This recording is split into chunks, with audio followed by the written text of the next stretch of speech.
tomorrow is in fact my birthday, so I thought we'd do something a little bit fun for this stream, and we can talk about some of your best takes about Warhammer 40k, your favorite theories, maybe things we've discussed before, things you'd like us to dive deep into. Oh, yes, sounds working. All good. Perfect. And yes, also because it's my birthday, none of you can be rude to me and tell me that I'm horrifically wrong. So it's a win-win from my point of view. But anyway, so the best theories in Warhammer 40k. There are so many things to go through. We're gonna get into it all today. We're like, all of the alerts are gonna be coming up. We've got to do King in Yellow alert. We've got to do a Fulgrim clone alert. We're going to be talking about all of the theories you know, love, or potentially hate, because there's also some theories that people have submitted that, I'll be honest, I'm not a massive fan of. And I will try to be as concise as possible as to where my issues are with certain Warhammer 40k theories. But let's crack on. Thank you for all the birthday wishes, and we'll dive right in. So, firstly, I think Sangi is not dead, only shattered, the same as Magnus's was. He did not explode upon his death. He could not go to the warp as time was stopped. One of his parts is in the Sanguinor due to the ritual to create him. One part is in Mephiston, and the last part is trapped on the Vengeful Spirit. So to bring him back, we have to do a ritual, take Sanguinius's body to the Vengeful Spirit, after conquering it, of course, sacrifice Mephiston and the Sanguinor, and break Dante's helmet to get his blood for Sanguinius to rise again. My God, Ardia, that is a hell of a well thought through theory. There's a lot for us to break down there. So cool idea. So this actually came up the other day when I had Josh on the channel, where we were talking about Alfarius's death at the hands of Rogel Dawn, and one of the reasons we can be relatively confident that he did die on that in Praetorian of Dawn, because whilst a lot of people hope Alfarius survived in some way, we do get this scene where Alfarius kind of explodes upon Dawn kind of driving his chainsaw into his head. And in addition to that, we then have a scene in which Omegon kind of has this flash of light when he wakes up, and seemingly kind of the two halves of Alfarius Omegon are thereby joined. In addition, that kind of matches what we see when Ferrus Manus dies in the book Fulgrim, because once Fulgrim actually kills Ferrus Manus, there's this big kind of burst of light. So the funny thing about Primarchs is that they kind of seemingly explode upon death, and Sanguinius does not. When Horus kills Sanguinius, we've looked at that passage before on the channel, it is brutal, but there's no explosion. So it's brutal in the sense that when Horus kills Sanguinius, it is a devastating, it literally says he beats him to death like a dog. It's just, yeah, it's completely savage. But there is no explosion. Relatively easy one to explain away, because at this point in the book, they're in the Vengeful Spirit, which is kind of in and at the same time the City of Dust, and at the same time Terra, and at the same time the Warp. So they're kind of in the Warp at this point in time. So I guess there's no reason for the Warp essence of Sanguinius to kind of leak out of him, right? So Sanguinius' death is different. I think you can explain it like that, but his death is definitely different to the other Primarch deaths that we see in the lore.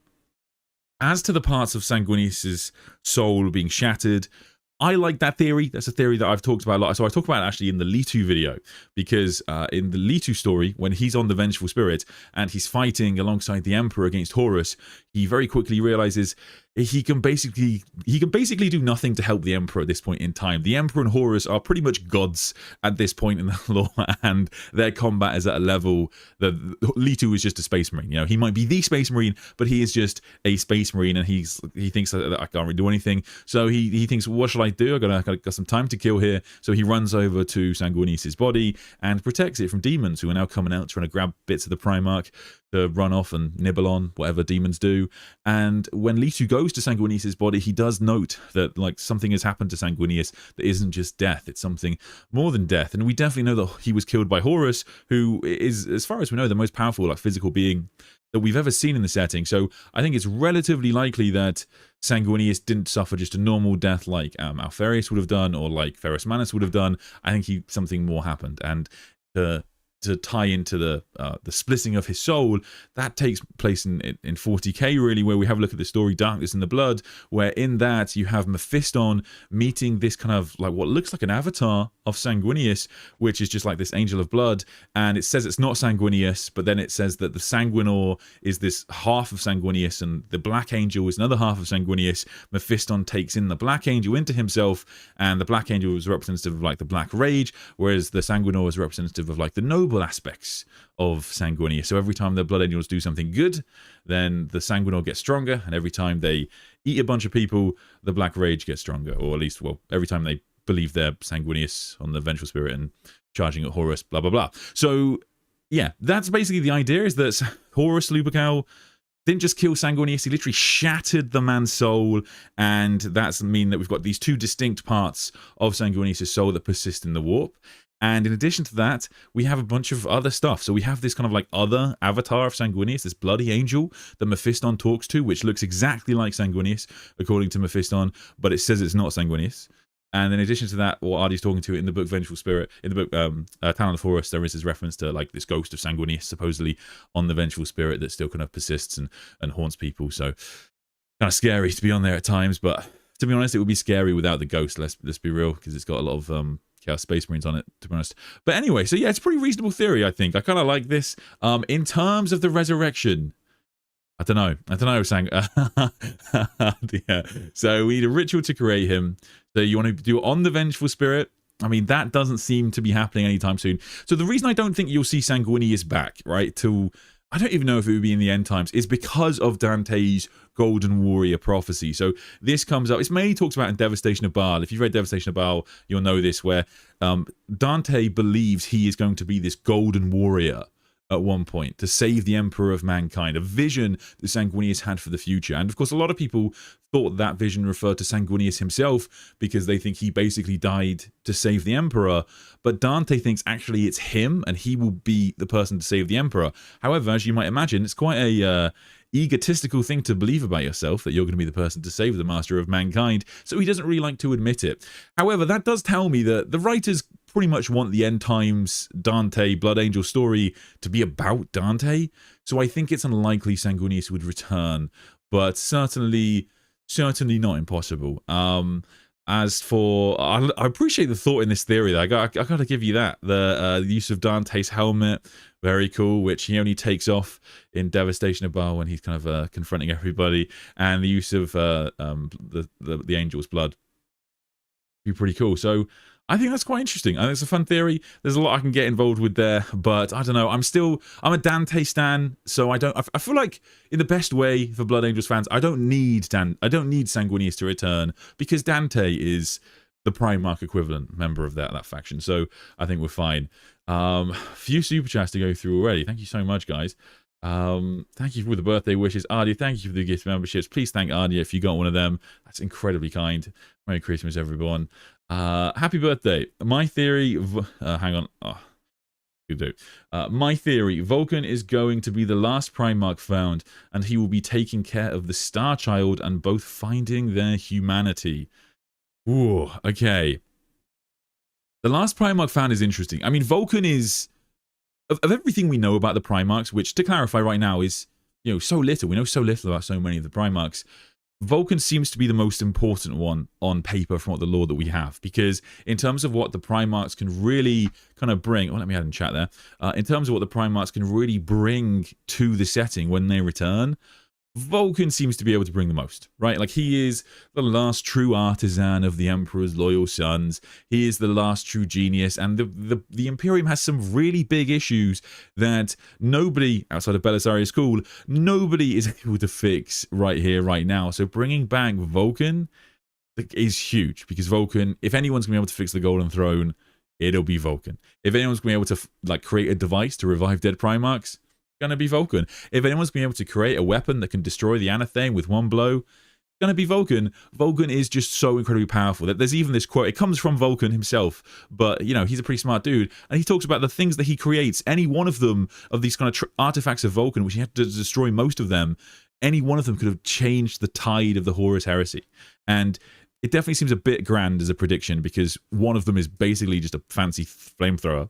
But like it certainly, he has made a series of incredibly powerful weapons that would have been massive. So who knows? But in terms of him finding the Star Child, I get why you go to it. He's he's what people like to think of as the nice Primarch. Maybe he's not as nice as people say, but he certainly, I think, probably values humanity a lot more than a lot of the other Primarchs, and so I can kind of understand that. But I don't know necessarily that I would bind Vulcan to that story.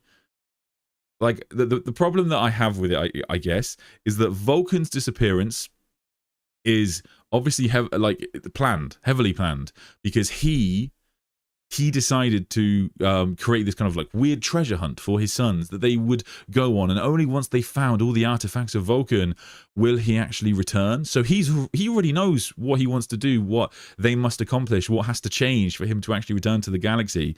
So the writers have to explain that. As for the Star Child, I don't really see how that fits in, but someone's going to be connected to the Star Child. Personally, I think it's got to be a Valdor storyline. I know it's incredibly early for me to start just throwing the King in Yellow into every theory at this point in time in the stream, but I think we can all agree that Valdor's story has to mean something. It has to mean a lot, and if it doesn't, Mr. Abnett, what are we doing here? What's the point of all this? Like, we are clearly building up to something massive in the Beckwin series, and most likely it's going to be connected to the Star Child. It was, the Star Child was literally created by Dan Abnett in like modern days, created, not originally created in the story The End of the Death Volume 2. So it was created by Dan Abnett's writing.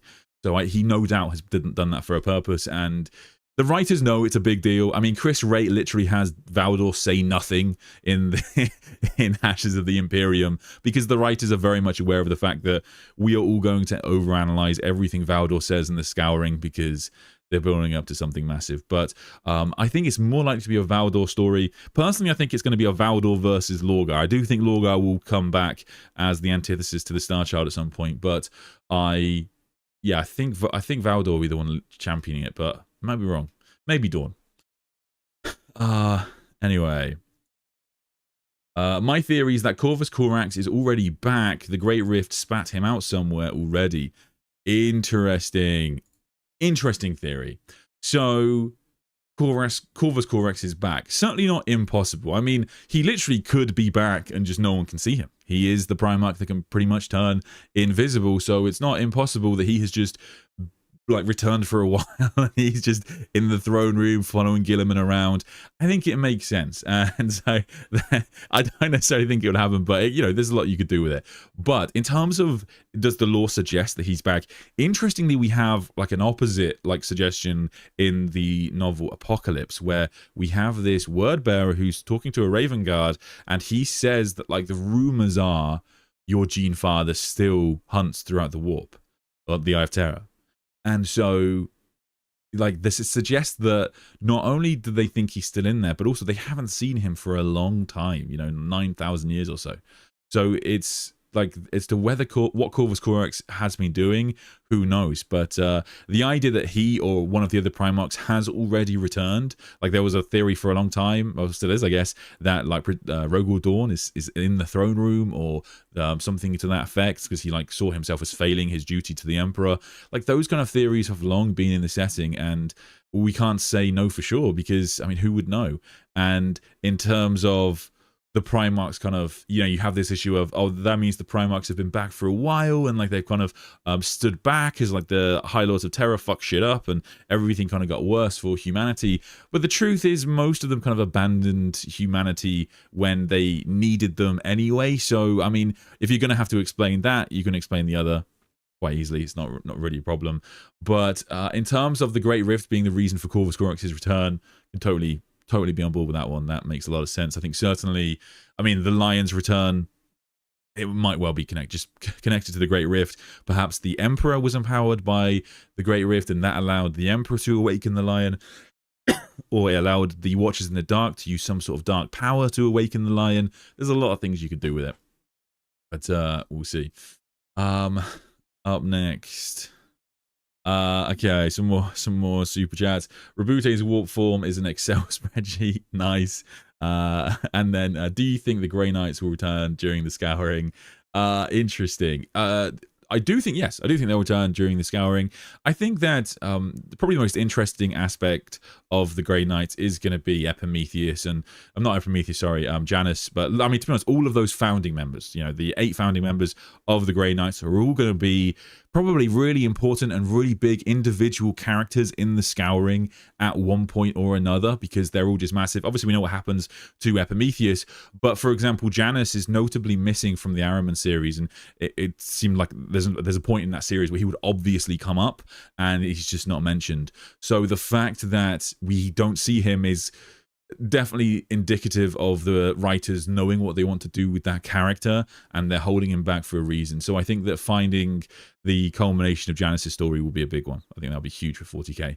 So I think people get on board with that. But I mean, Grey Knights have been massively kind of pushed back in the prominence of 40k since, you know, since we were all kids, because, you know, when we were young, of course, you know, the infamous days of Caldor Draga being the biggest, baddest person in the Imperium. We sort of forget about the Grey Knights a lot of the time. You know, they don't come up too often. Anyway,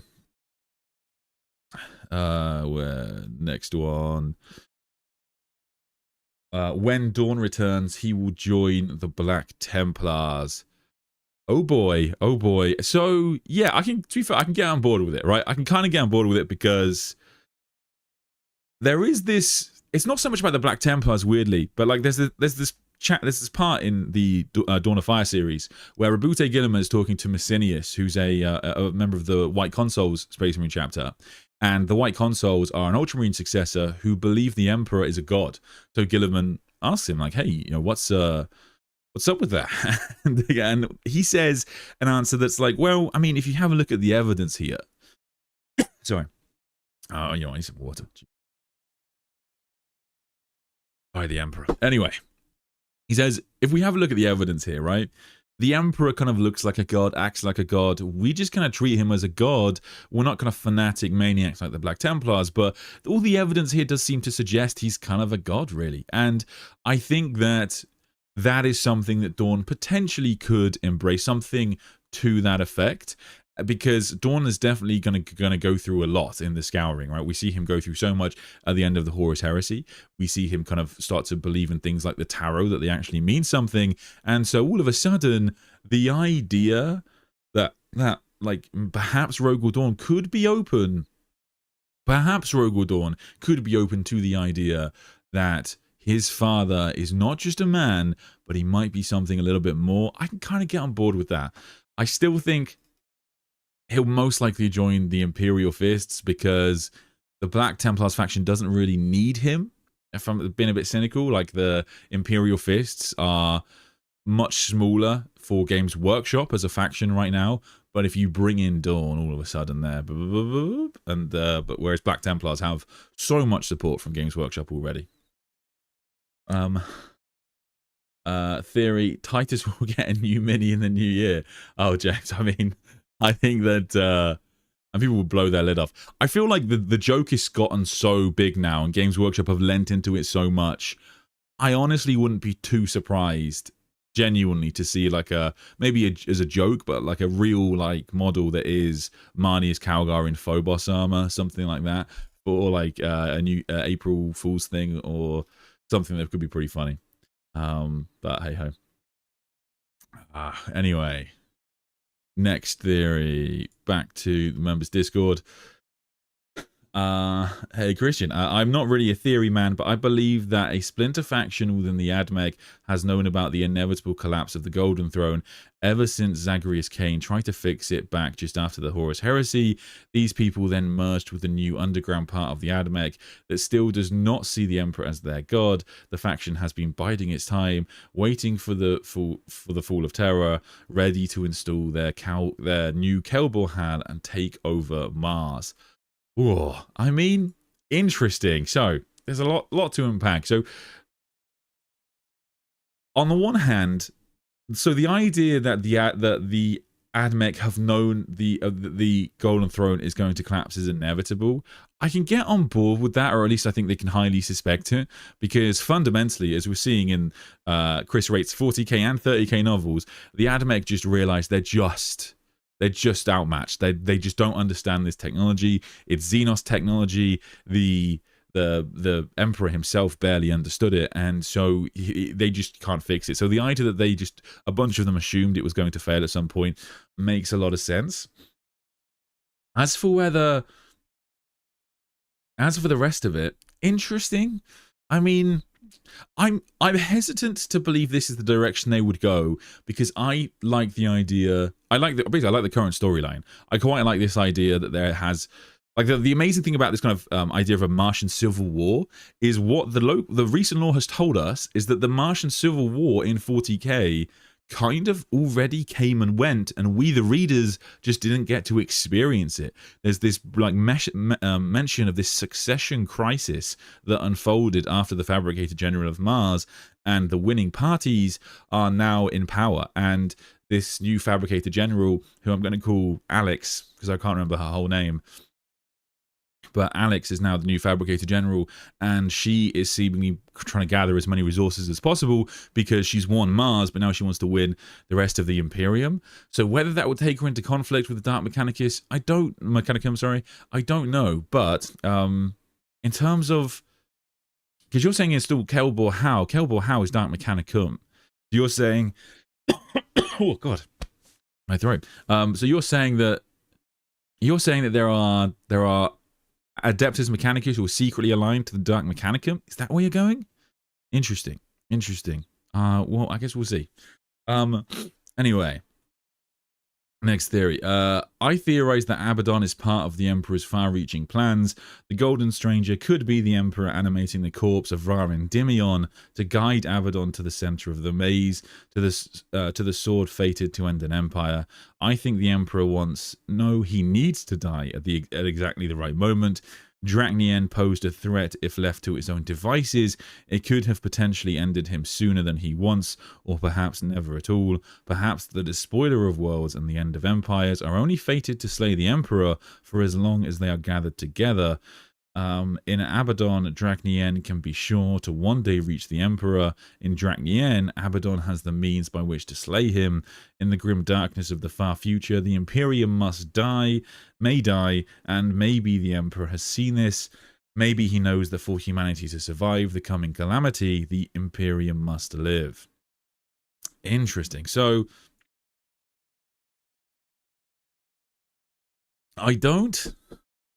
interesting. So, things that I really like about this. I do like the idea that the Emperor foresaw Abaddon being important one day, or being necessary to some sort of plan of his in the future.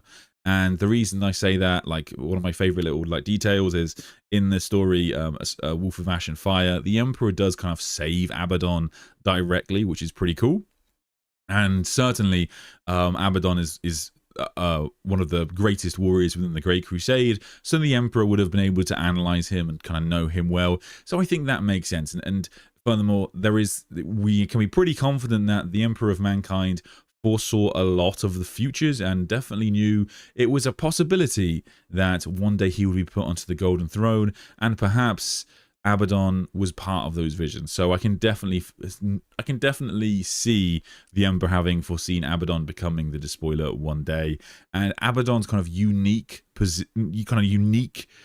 position and trait as this space marine, this chaos space marine warlord who never properly gives into chaos and accepts the gift so willingly to become like a demon prince or something akin to that, makes him very rare. And so the idea that the Emperor wanted Abaddon to be the person to do this, I can kind of get behind. I do like that.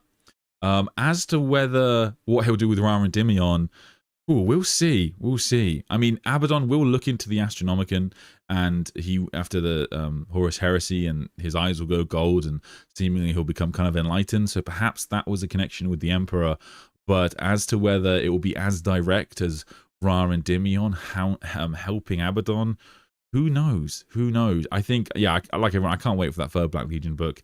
It's going to be really good. But yeah, that's a good one. Yeah, I don't know about Abaddon slaying the Emperor, because if Abaddon slays the Emperor with Drachnien, the Emperor will be absorbed by Drachnien. Isn't it? Like, that's kind of the way the sword functions. So it wouldn't be just kind of a clean death. That's the thing about the Cypher theory of killing the Emperor that always kind of made it work like kind of like more plausible, was that the Lion's sword is an executioner's sword. So it's kind of what it's designed to do. So maybe the Lion's sword is something that could like kill the Emperor, and previously we'd say something like free him from his mortal body, but now the Drachnien would just kind of absorb his soul, which is probably not the ideal position for the Emperor of Mankind right now. Dawn will need the Black Templars for their numbers to go ham. I mean, certainly they'll do whatever he says. I don't think that's a problem. But I think he'll also, maybe you can reach kind of a halfway ground, and Dawn can just kind of like knows how to weaponize them, knows where to point them, say, boys, get angry, go take that warp storm for me. Hey ho. Sorry guys, I am getting a lot of theory, so I'm going to try and prioritize super chats where possible. I hope you can understand, but do bear with me. I will try to get to as many as I can. Anyway, Cypher, aka Corswain, will return to kill the Emperor at the right time, only to be struck down by an ignorant lion before he can deliver the blow. Ooh my, ooh my. I mean, part of that theory that I find fascinating, right, is the fact that, I don't know if you've ever seen the Cypher model, but the sword is substantially larger than Cypher. Like, or at least any sword he could feasibly wield. So for him to actually raise the weapon would look quite funny. But hey ho, as to whether that's actually what Cypher's plan is, what he intends to do, I still lean away from it. I mean, why would Cypher believe he needs to kill the Emperor? Why would he believe that? If it is Corswain, if it is Zahariel, whoever it is, why would he think that? I know that we had that kind of theory in the Lion's novel when he returned, where you do have these Dark Angels that want something similar, but well, it's fallen at least. But at the same time, why would Corswain truly believe that's what the Emperor wants? That's what I find interesting. And if the Emperor was able to contact Corswain in some way like that, he could have contacted the Custodians way earlier.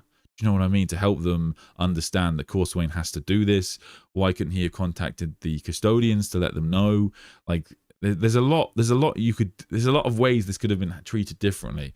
But I guess you know what? I guess I'm just really biased with this theory because I love the Corswain Cypher storyline. I think it is, if Corswain is Cypher, I hands down think it will be the best story in sci-fi. Like, I don't think anything really comes close. The idea that you have this legendary son of the Lion who fought with the Lion in his last moments, but upon seeing his fallen father, and his fallen father's body disappears, and then he wakes up and he realizes the calamity of this instance. He realizes that his brothers around him are fighting, they're killing one another, but this is all a sham. He realizes that the members of the Fallen are not really fallen.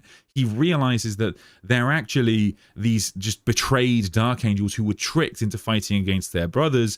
And so Cypher ends up taking this position as this kind of legendary and most infamous member of the Fallen, so, and as under the title of Cypher, so that he can kind of safeguard as many of the Risen or members of the people who become the Risen as possible to save them, and at the same time work towards this goal of, I don't know exactly how it's going to manifest, but of bringing the Lion back in some way. And until the Lion properly returns, he will safeguard his sword. He will keep it safe. And I just think that is such a good story, and I am such a Dark Angels fan. I'm just a sucker for that. So I've always much preferred that being Cypher's story, but I have to admit the idea that the theory of the theory that Cypher does just want to kill the Emperor and like free him in some way. It is a theory. It is backed up by even Cypher's novel itself, where it doesn't make it like clear, but it does. It is one of the things that Cypher poses could be his aim. But he also poses some other stuff as well. He also talks about the sword maybe being Luther's sword or something like that. And so he's mad. He's a madman in the book. But it is definitely a supported theory. I got to give you credit there. So I do think that's a pretty reasonable theory. But I guess I just want it to be Corswain, and I want him to have been serving the Lion. I like the idea that he's gone mad. I like the idea that he has served the Lion for so long and made so many deals with the devil. He has basically gone mad. But I like that he is still loyal to the Emperor, or at least to the Lion to this day. But we'll see. Anyway. What do you think will get the Emperor? Who do you think will get the Emperor's bolt gun? Russ. Oh, interesting. You know what? I'm gonna have to fire up the old browser so I can show you what I'm thinking about when I'm talking. 1 second. Ooh. Okay.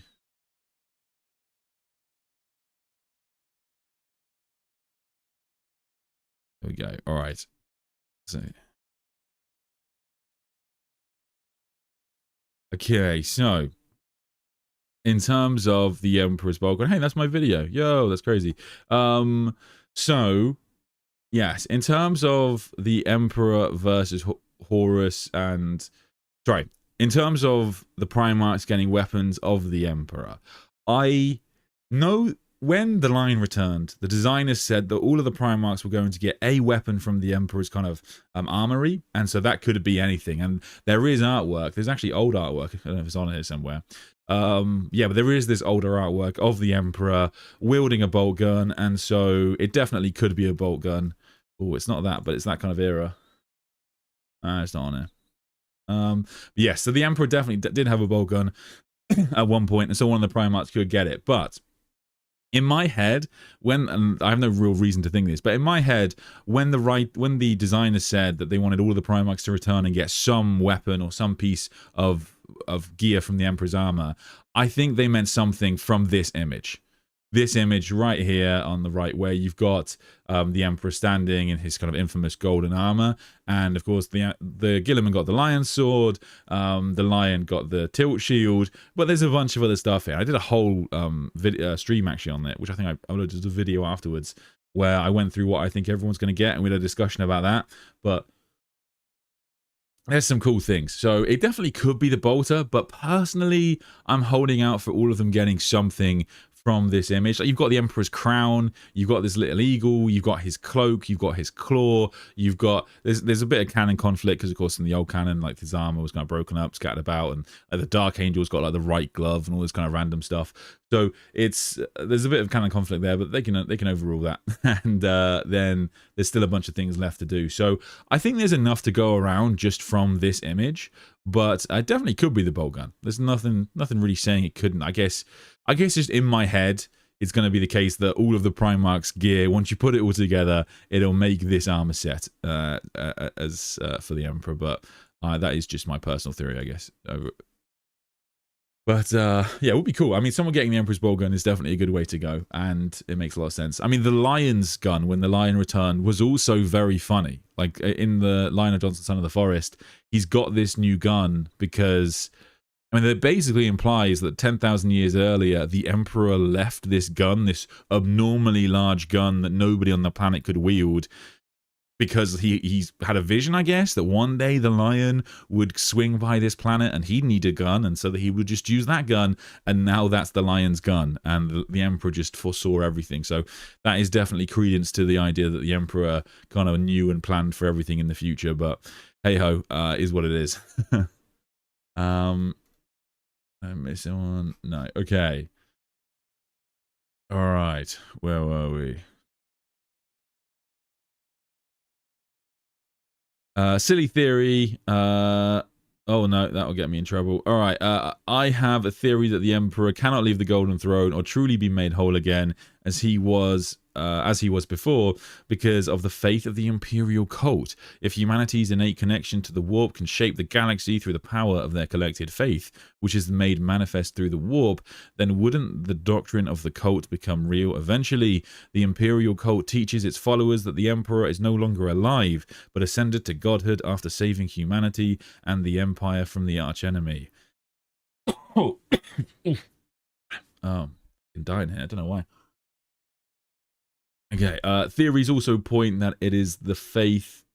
Theories also point that it is the faith that is part of what is empowering the Emperor through the prayers of the Emperor must live in the Siege of Terra, up to him becoming more powerful in the 41st millennium, as well as the powers of the Sisters of Battle. So could it also be true that it is the faith that keeps him in the state he is in now and might never change? So, cool theory, Faley. So, I think I can say, I think we can rule this one out. And the reason of that is because I think I can probably find it, but there is a quote that basically talks about what you're talking about here. This idea of the faith within the Imperial cult kind of empowering the Emperor of mankind. This is basically true. The problem is that you're talking about the wrong Emperor here, because the faith that empowers the Master of Mankind is said to master the Star Child. So, pretty certain I can find this quote because Kindle, don't fail me now. If I type in Child Star, then I should be able to find Malkador. Come on. If anyone else uses Kindle, you'll know the search function on Kindle sucks. Okay, so when the Star Child is created, we get Illuminus briefly just a speck of hermetic fire against the shrouded pinpricks of the Milky Way, like an infant sun or a child star, and then it is gone and lost from view. I am profoundly struck by his sacrifice. I would weep if I could. I would weep for my friend. He has done what is necessary for the greater future and left himself ready for this atemporal moment. I see him still. I can just make him out. His steadfast resilience has occulted. It has dimmed and almost gone, but he is still shining. He is hardened for war, a joyless aspect, a figure of pitiless gold, more ready for the callous needs of this ending than ever he was when he rose in majesty from the throne. Okay, yes. So, yeah, sorry, I've gone too far ahead. When the Star Child is created, I watched that jettisoned fragment as it drifts into the void, just one more spark from this world bonfire, all his hope, his mercy, his grace, his love, cast into the lightless tracks of space and time. The fragile asterism will, as cosmic ages turn, slowly grow by a coalescence of emotion and belief, just as the powers of chaos grow. So I think that's pretty direct. I think it's pretty direct, Dan Abnett saying that the belief within the Imperial cult empowers the Star Child version of the Emperor, not the Emperor upon the Golden Throne, and it empowers him just as it empowers the Chaos Gods. And the more worshippers Khorne has, the more powerful Khorne gets. The more worshippers the Emperor has, the more powerful the Emperor gets, which I think tracks perfectly well for why we see the Emperor being so powerful in 40k today, or at least the Star Child version of the Emperor. So that, I think, makes the most sense. As for the idea that the Emperor cannot leave the Golden Throne, I think that that's totally fair, because there is absolutely going to be this idea that we don't know what the Emperor is like now. We don't know what the Emperor is like on the Golden Throne. We don't know if he is going to be a good guy. We don't know if he is going to be honorable. You know, it's said when that part of his soul goes into the warp, it is his it is his hope, his mercy, his grace, his love cast into the void, but the warp. But that doesn't mean that's what it is today. You know, when we talk about Nurgle, we talk about this kind of like, there's like weirdly like good aspects of Nurgle. Nurgle is also the god of life, you know, and you know, Slanesh is the god of pleasure. Pleasure's not always bad, but like the Emperor, it was all these things to start with. But what if it's taken on some other form? What if the Emperor in the Star Child is not just, you know, his hope, mercy, grace, and love? What if the Emperor is, you know, righteous fury? What if it is just a revenge against all Xenos races that it thought betrayed humanity? What if it is a belief that humanity cannot survive without his guidance? There's an entirely strong possibility that should the Emperor ever leave the Golden Throne, humanity might regret that. So I think that that's kind of fair. But as for the thing on the Golden Throne, the thing on the Golden Throne is just the tortured less interesting part of the Emperor, really. But it's just a tragedy, really, to be honest with you. But the idea that he can never leave the Golden Throne, it's yeah, I mean, it's definitely something we have to consider. Anyway, next theory. I feel like Alpha Primus likely has genetic data from other perpetuals. The Emperor and Erda are great, but I feel Cool would scrape up more. Interesting. Other perpetuals. I mean, to be honest, so there are a bunch of perpetuals that we meet in the Horus Heresy, but not many at all from like the Emperor's cohort of perpetuals that abandoned him. The only thing we really know about them is that they all kind of abandoned him. As for most of the perpetuals that we meet, outside of like Elanius and Erda, they're mostly perpetuals that were external to that, or were created by the Cabal, or even perpetuals like Vulcan, just kind of other perpetuals that we see. So there are a bunch of them, but not the ones from the Emperor's cohort. So I don't know if he would do. I'm personally, like, I talked about this in my stream the other day where we went through the new Alpha Primus lore, and I'm still sticking to the idea that I think Alpha Primus is descended from all 20 Primarchs, and I think that is the most interesting thing. But the demon does say that he's actually descended from none. I don't like that as much. I prefer just all of them, so I'm sticking with that. But to be fair, if you want to go against me, you can. It's just you'll be listening to the words of a demon, and I mean, that seems fraught with foolish endeavor, my friends. So we'll see. Anyway, next theory. Vashdor is/was/will be responsible for the cybernetic revolt through time travel shenanigans. AI seems uniquely susceptible to chaos corruption. That's a pretty cool theory. I have never thought of that before, but that's great. I actually really like that, Zach. The idea that he was connected to that, or yeah, it was Vashdor or some person from 40k or some god. That could totally work. As for Vashdor's connection to the cybernetic revolt, again, really interesting thing to think about. Yeah, because presumably he was having a great time. He was loving the development of all these kind of new technologies. I mean, when Elanius Person talks about the cybernetic revolt and uses all these kind of, this like kind of grotesque language to talk about these nanobots that like strip worlds of life, he implies, and all this kind of crazy technology. I mean, that is all just making Vashdor more and more powerful. So yeah, I see where you're coming from. But the idea that that's what caused the cybernetic revolt, yeah, I mean, I guess you do have to think about that, because we don't really know why the machines turned on humanity. It's fun to theorize, but I guess that is deep within the mystery of everything that I talk about, and I'm like, oh, I don't know if we'll ever find that out, but I hope we secretly do. I really don't know if we'll ever find out anything about the cybernetic revolt. And I guess part of that comes from the idea that the cybernetic revolt is not Games Workshop so much as just like a classic sci-fi trope that like they just borrowed from Dune. And so it would be interesting to see how they ever deliver upon it. But I like the theory. I see where you're coming from, man. That's pretty cool. I also feel like there's a chance Cool will side with the new Mechanicus, as this would definitely feel like he's betraying the Emperor. Oh, interesting. Really cool theory. So what he's referring to there is this idea that Belisarius Cool got this like message from the Emperor when the Emperor left a message in Ezekiel Sedane, who Belisarius Cool would eventually soul merge with. And the Emperor left a message for Cool that said, you will think you have betrayed me, you will not in the end. And him siding with the Mechanicus, who are going to betray Guilliman, would definitely fulfill that criteria. But why would he have not in the end? Interesting. Maybe he's going to act as a spy on the inside, something like that. So I see where you're coming from. And I love that. In terms of the theories that I get, I like reading things like that, because that is driven by your reading of the book and then you wanting to find a place for that explanation.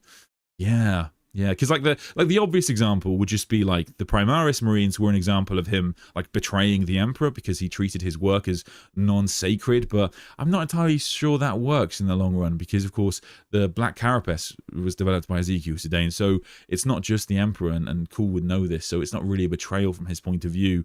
So yeah, I mean, there's definitely going to be something he will do one day that will betray the Emperor. But yeah, so siding with the Martians would do that. I like where you're coming from. But yeah, I mean, Belisarius Cool gets so much attention in the lore. Guy Haley probably already has got it in his head how Belisarius Cool will betray the Imperium of Man. He has made kind of an AI version of Guilliman. That's pretty bad. He's definitely more comfortable messing around with time and Xenos tech than he should be, as you saw in my video that I did this month. But yeah, interesting. Cool theory. I like that a lot.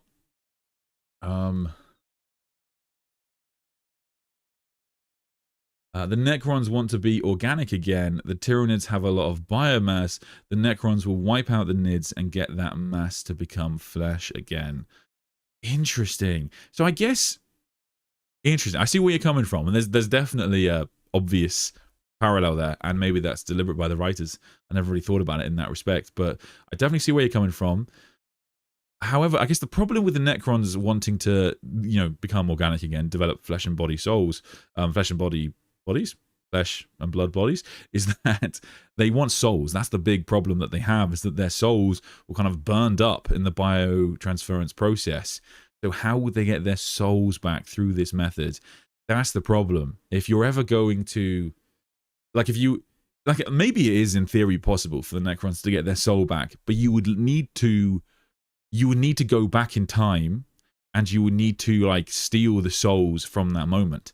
Which nowadays in 40k, I mean, it's maybe not too much of a reach, but I suspect it's not possible just yet. But in terms of how the Tyranids could suffice, yeah. I mean, maybe when the end times comes, we'll see a crazy Tyranid Necron team up for the final battles. I don't know, but interesting. I can get where you're coming from there. I can totally see the symmetry in the Necrons and the Tyranids when you phrase it like that. So that is totally fair.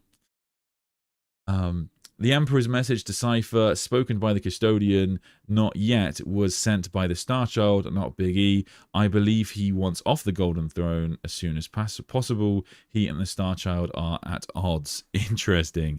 Yeah, I can see where you're coming from. It's almost certainly sent by the Starchild. I mean, pretty much everything nowadays that, like, the Emperor does, I think of the Starchild doing. It's the Starchild's doing. I don't think the Emperor on the Golden Throne really does much outside of his kind of conversation with Guilliman, but everything else I think of as the Starchild. Admittedly, that is I'm inferring that.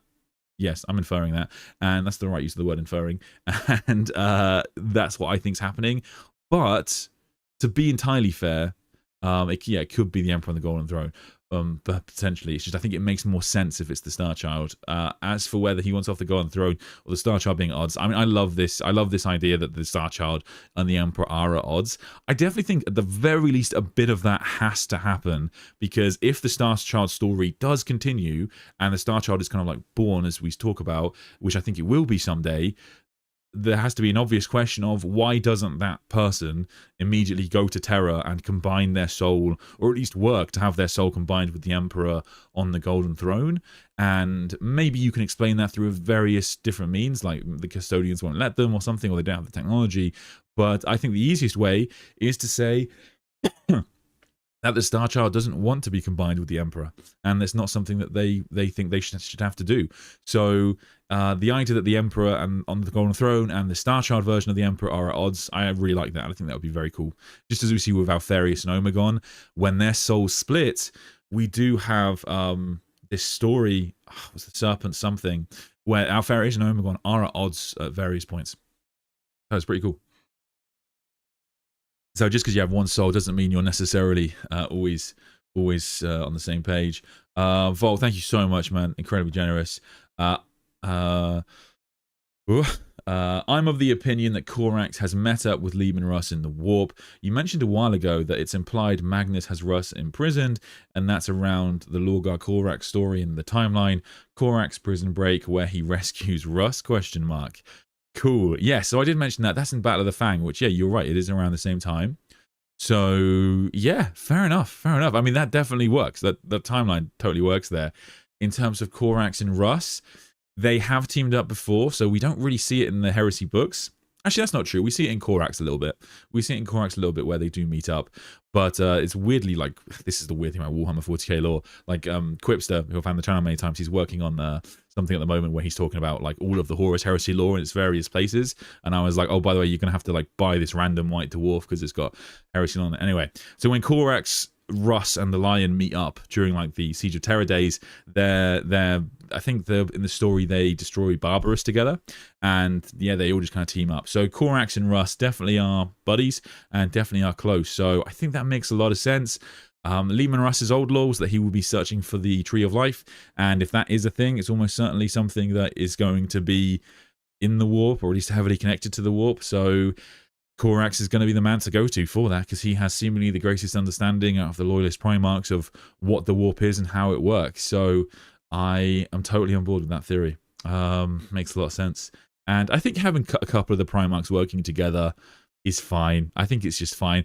I think if anything, maybe it makes a lot of sense, because one of the hardest parts about Primarchs returning, and this is where Guilliman and the Lion is far easier, is you have to explain where have they been, like why did they leave, why didn't they come back, like you know, like so many of the chapters have been nearly destroyed or destroyed multiple times, that why did the Primarchs leave and not return?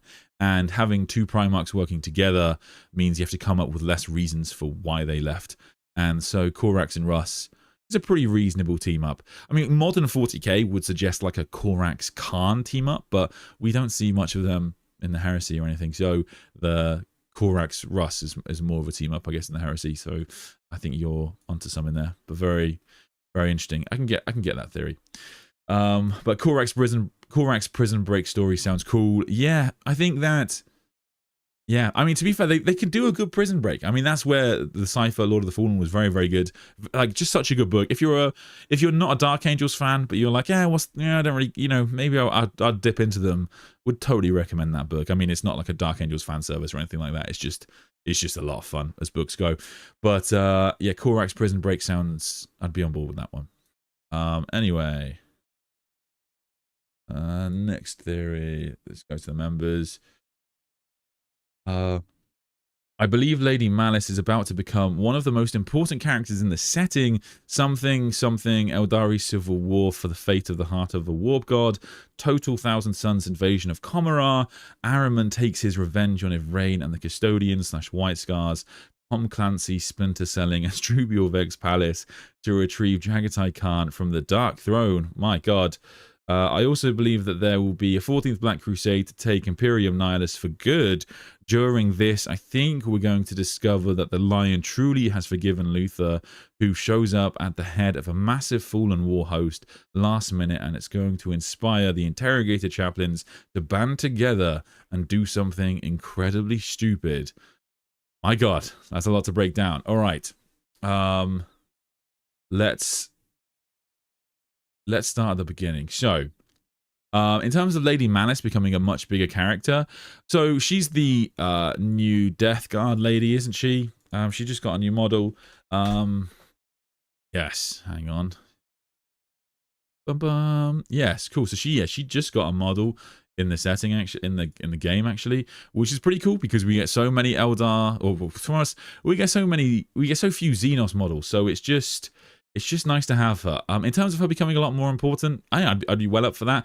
I think Lelith Hesperax kind of fills that role more than enough. I think that if you check out Lelith by Mike Brooks, then you'll know what I'm talking about. She is basically the number 2 person in Commorragh after Asdrubal Vecht. She is incredibly important, and yeah, basically just after the Lord of Commorragh himself, and to the degree that she's so powerful and everyone fears her so much that actually, like, Asdrubal Vecht gets incredibly annoyed when she kind of sides with the Inari because of how much power that she wields.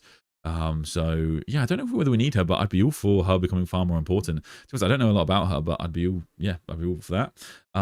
Something Eldari Civil War for the fate of the heart of a Warp God.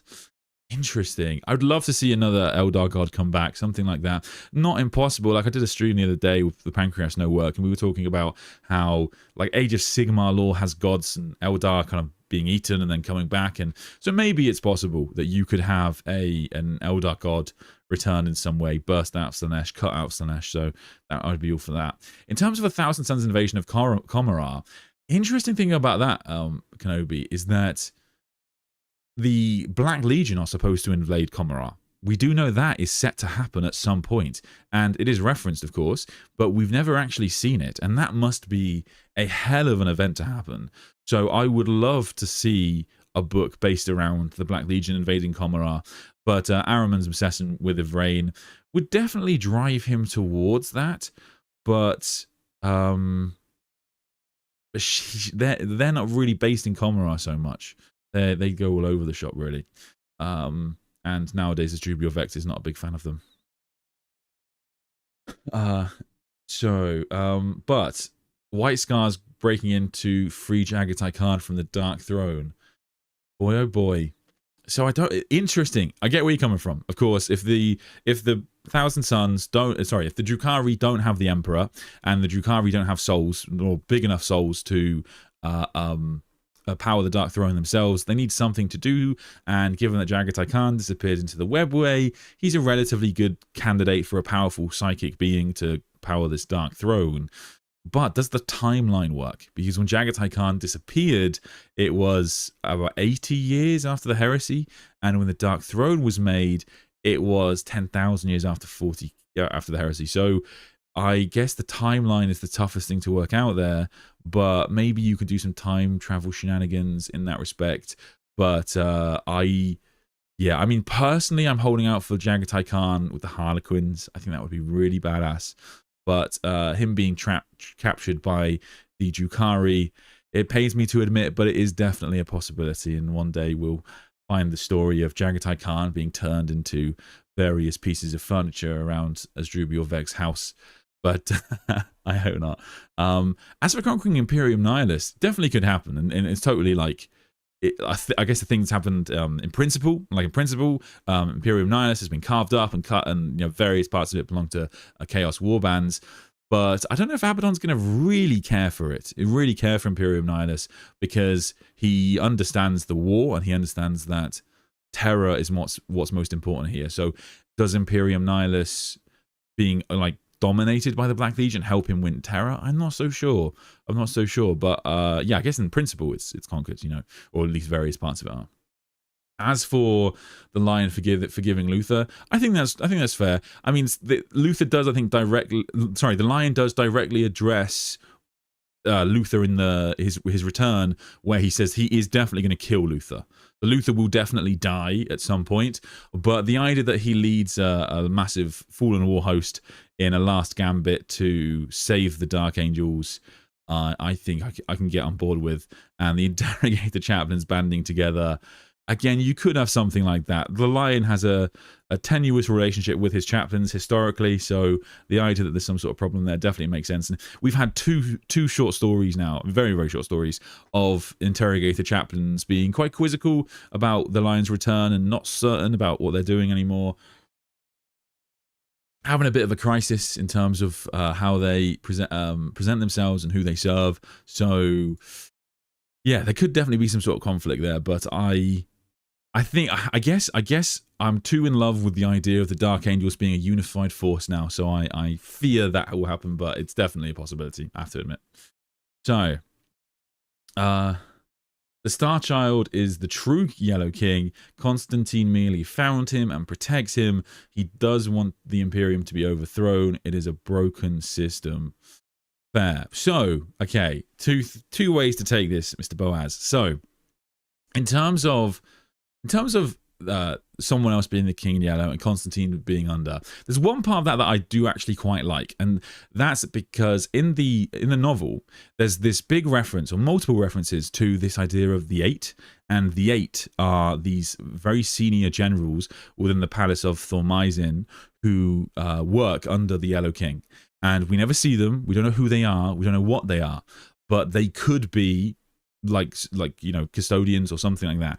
In fact, in the book Bequin Penitent, when Beta Bequin goes into the City of Dust and she meets these other vessels, or she meets these vessels that one of them looks like her, they say, go get the custodians. And it's a smaller KC, but it could literally refer to custodians. And we don't know exactly what happened to all of the custodians since the end of the Horus Heresy. There definitely could be some sort of working with Constantine Valdor in the Palace of Thormaisin in secret. Who knows? It's not impossible.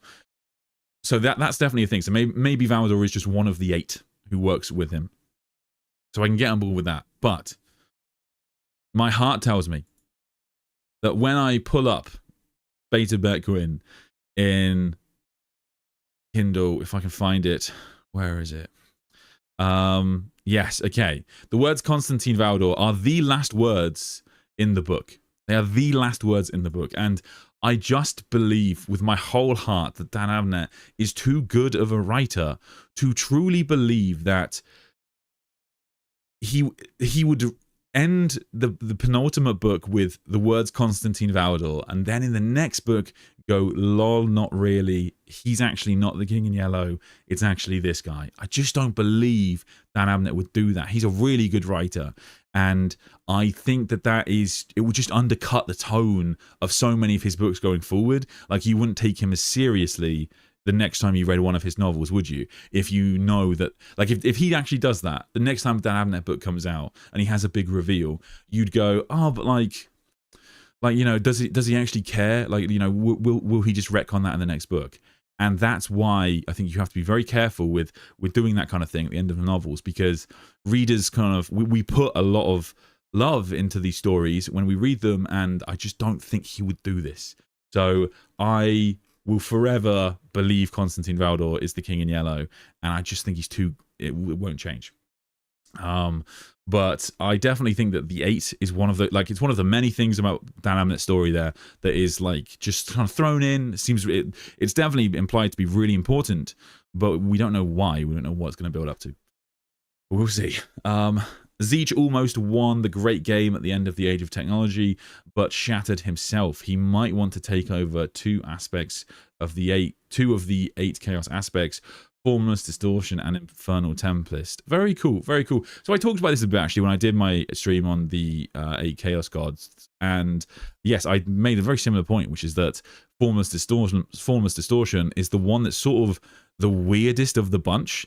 And the example that I gave, like, you know, the closest thing I could think of would be something like I think it was the Pater Mutatis, as in Fabius Bile, but yeah, it really doesn't fit perfectly. Nothing really fits perfectly for me for what Formless Distortion is. And, you know, a couple of people commented their theories on what it could be, but the truth is I don't think anything perfectly matches that writing. In fact, I think I have that PDF downloaded somewhere. Where is it? I'll put it in Horus Heresy. Perfect. Okay. Yes. So, Formless Distortion. Even as demons manifest as obscene parodies of mortal forms, the true essence of chaos is endlessly shifting and unknowable, twisting, changing, and perverting everything it touches. Some demons who cross the veil into real space embodied this ceaseless destruction to its fullest extent, shaping themselves into roiling agglomerations of immaterial flesh and bone, for whom death was simply one component of the eternal metamorphosis they would inflict upon the material world. So yeah, I mean, like, it definitely, Tzeentch seems the closest thing, basically, is what I'm getting at. I mean, when I read that, I think of things like Chaos Spawn, which are not exclusively Tzeentch, but I guess I think mostly in terms of characters like Tzeentch, and Tzeentch turning things into, you know, just bulbous monstrosities that are going to be, yeah, kind of ruin everyone's dreams. So it's Formless Distortion is the toughest one to think about. So I get where you're coming from there. In terms of a god trying to take over two aspects, could be cool. Could be cool. They're yet to properly address it in novels. The 8 aspects in the Burning of Omar, but it is the Etheric Dominions. That's it. They're yet to properly address it in the novels, but it's definitely a possibility. And I guess, yeah, in a way that would represent, I guess, just Tzeentch becoming more powerful, but we will see. I think that bringing in something new could make sense, especially if it's going to be like a minor warp god, something that's like Tzeentch but just more fucked up. Because the thing about Tzeentch is also about planning, it's about fire, he's about the rage, and so something that is just complete madness. Weirdly, it would sort of be an antithesis to Tzeentch, because it's not about planning and scheming and time shenanigans. It's just complete distortion, and that is something that maybe would bring him into conflict with them. So we will see.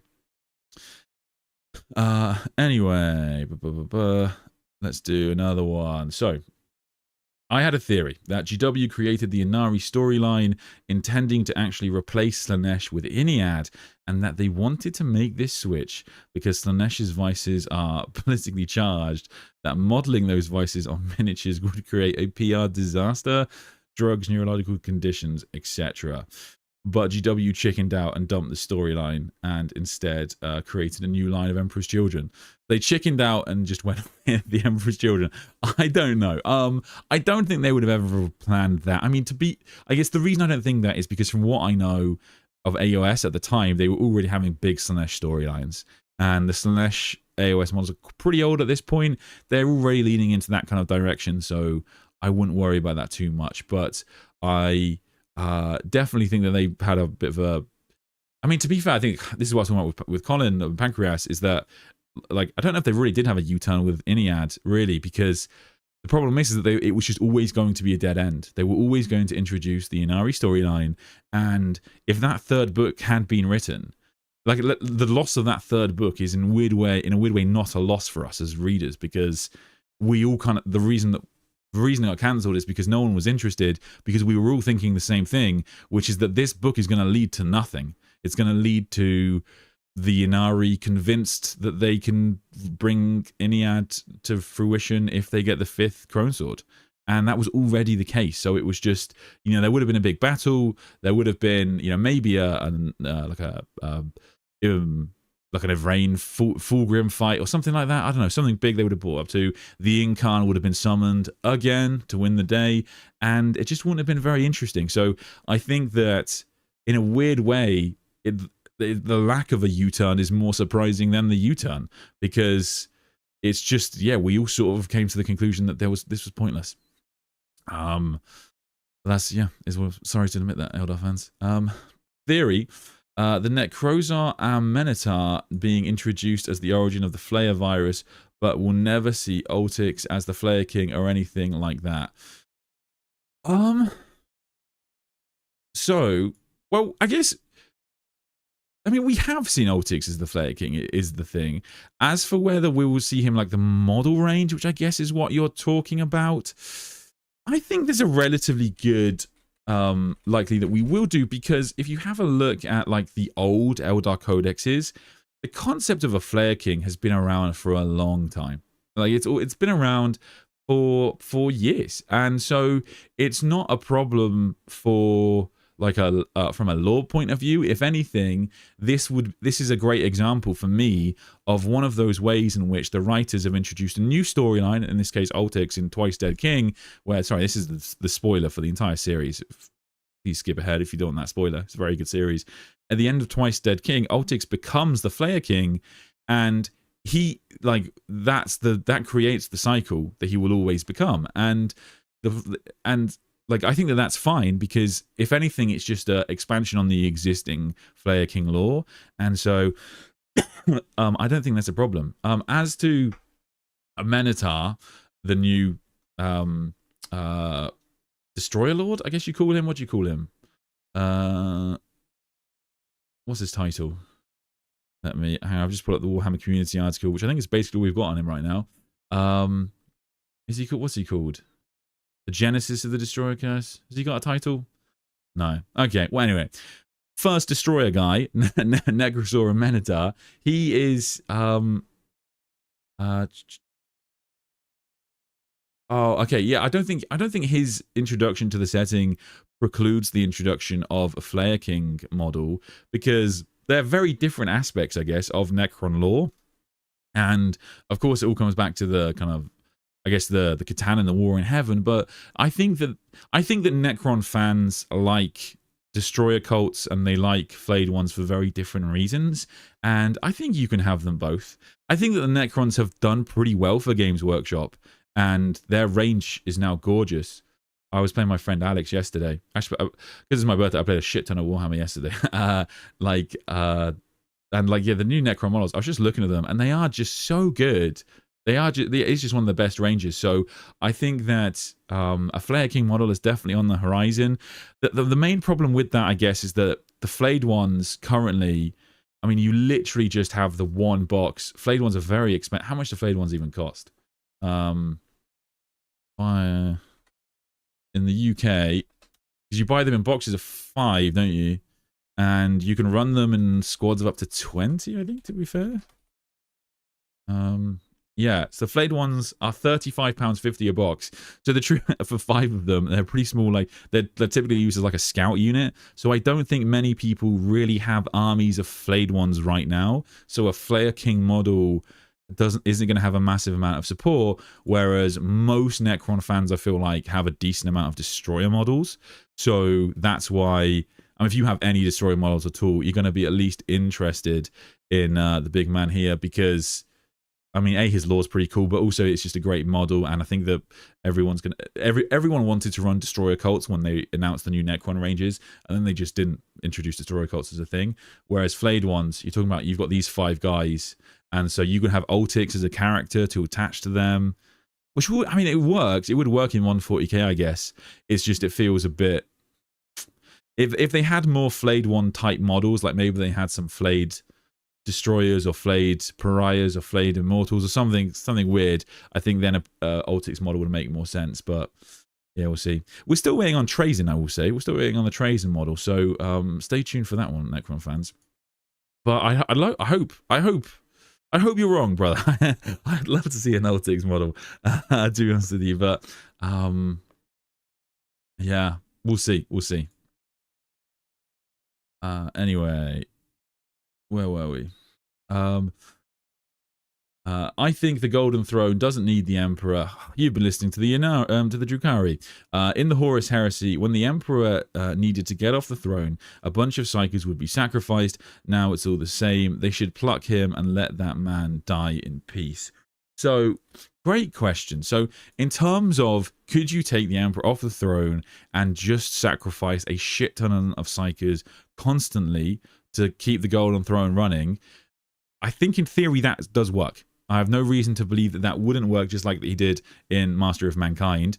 But with the Golden Throne in the terrible state that it's in, and with and in Master of Mankind, he's only off the throne for that battle, and then he comes back, and it requires, I think, 1,000 Psykers in that scene.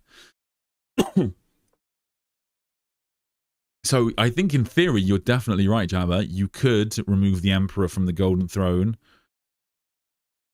But, okay, let's think about this. So if you move the Emperor from the Golden Throne, in theory, you can just keep sacrificing Psykers. But the problem is, I don't think you have enough Psykers to do that, literally like in the Imperium, to keep it going constantly. But for a small amount of time, maybe. And in addition to that, it doesn't really dive into it. But even though the Emperor's not on the throne, and it's the Psykers that are being sacrificed that are empowering it at that point in time, presumably the Emperor was still a required component of that, even off the throne, to, I guess, direct their power, because how else did they guarantee that power would be used to protect the forces within the webway? So, or in this case, it would be to keep the grift and the Golden Throne closed. It's a good question. I think in theory you're definitely right, Jabba. I think that's fine, but yeah, I think it would just require too many Psykers that the Imperium can provide it. But maybe one day they'll give it a crack. The Cognitae are part of the Alpha Legion intel network that Valdor tapped into once he saved Peck from under the Golden Throne. Valdor has used all of the Alpha Legion legionaries to take over the City of Dust, and have eventually become assets across the galaxy as Valdor started creating new custodians. I think Foe is also going to be in the City of Dust. Death Row is one of Peck's spies monitoring threats on Queen Mab, left after the last war. Ooh, okay. So, Ingo Peck working with Valdor, I think yeah, nothing wrong with that. I think pretty much a guarantee. And yeah, it ties up too well. We know he was left under the Imperial Palace. We can be pretty confident he's going to Imperium Beckwin. And so the idea that it's Valdor that finds him, or he's found by a custodian and brought to Valdor, makes a lot of sense. I think that works. But the rest of it, interesting. I don't think you need the Cognitae to be part of the Alpha Legion network for that to be a problem. I mean, maybe a little bit, but I think that the Cognitae being their own thing, that Valdor just kind of infiltrated and brought down, if anything, I think that's more badass. I mean, oh, Oh. If anything, I think it speaks to this idea that Valdor is the ultimate custodian, because I spoke about this like years ago when I did my Valdor video.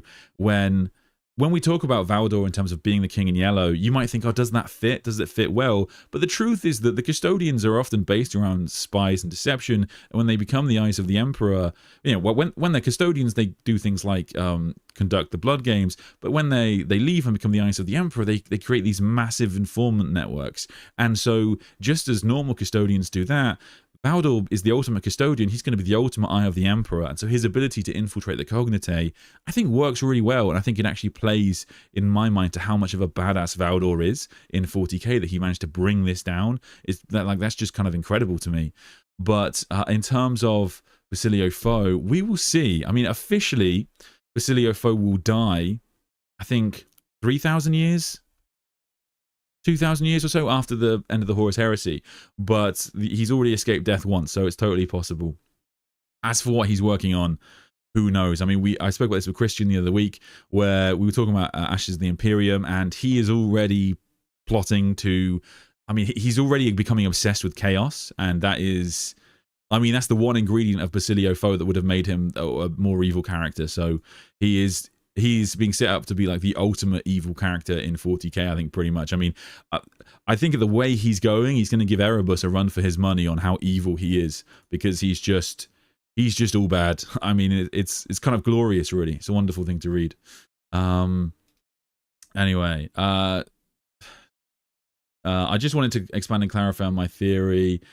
This was in reference to Abaddon and the Emperor's relationship. So, you read the last words as live when it was actually die. This meaning does change based on that. Oh, sorry, what did I read? The Imperium must die. Oh, sorry, did I say live? Apologize. The meaning does change based on that. For humanity to live, the Imperium must die. Must perhaps die is meant to echo what Abaddon slaying the Emperor could do. The light could go out, and the Imperium, as it would die, would die. Perhaps in time, humanity would no longer recognize that they once belonged to it. So the idea was that the Emperor's plan for the Imperium of man is lost, but the survival of the species might yet be possible. Yes, fair enough. Fair enough. Okay, so you're saying that the future of humanity is outside of the Imperium? Perhaps. I guess, yeah, it's the question of 40k. I guess, yeah, it's a totally fair theory that without the Imperium of Man, humanity could survive, and the Emperor does more harm than good is a totally valid point of view to take. I've nothing really against that. I personally don't choose to believe, I guess, but it's fine. Yeah. Anyway, let's look at some chats. Where was I? No. No, I missed anything. I wish there was a way I could just pull up just super chats to check I haven't missed any. I don't think I have. If I have, at me. Anyway. Orcs never stop growing. Oh. Orcs never stop growing as long as they're fighting and not killed. Their intelligence and speed scales with their size due to their biology. At some point, Ghazghkull is going to become unstoppable. Yeah, you're pretty much right, to be honest with you. So I spoke about this in a recent stream where I spoke about Grotsnik, the Mad Doc, a recent book that came out, where Grotsnik refers to Ghazghkull as the bucket. He calls him the bucket of the orcs, because it's not just that orcs grow in size now when it comes to Ghazghkull. It's the fact that he is like the center of this kind of orc psychic collective. He's the center of all of that madness, and so as all of them are killed and defeated and grow in power, Ghazghkull takes all of that, and all of it makes him more power, and so he's constantly becoming stronger. And Grotsnik now wants to replicate in other orcs. But yes, you are essentially right. They always just kind of, if you have a look at like Brutal Cunning by Mike Brooks, basically same idea. The Rangdan were a colony of gene-edited Dark Age gnolls. Biggie had them killed when they didn't join. One of the Lost Primarchs was a gnoll too. Interesting. One of the Lost Primarchs being a gnoll would be a cool way to go, and would perhaps go some way to explaining things like, did he never unify with his legion? or did his brothers not get along with him, or is Fulgrim talks about one of the lost Primarchs, I think it's the 11th, being famously quiet. Perhaps that's why, because everybody hates him because he's a psychic null. But so that kind of thing is pretty cool. I think that would make sense. The Rangden being a colony of gene-edited Dark Age gnolls. Oh, interesting. Interesting.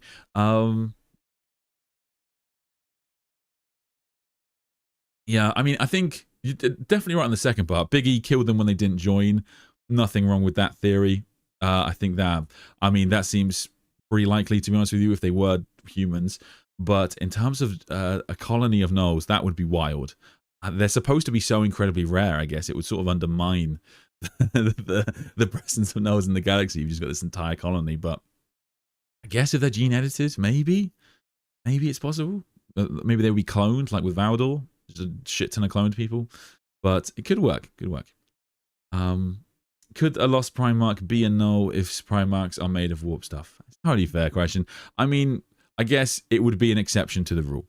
I'd like, personally, I wouldn't go too far. Like, if it was up to me and I was writing the 2nd and 11th, I get where you're coming from there, King, because it's like, I think that making them too weird sort of would detract from the tragedy of the whole situation.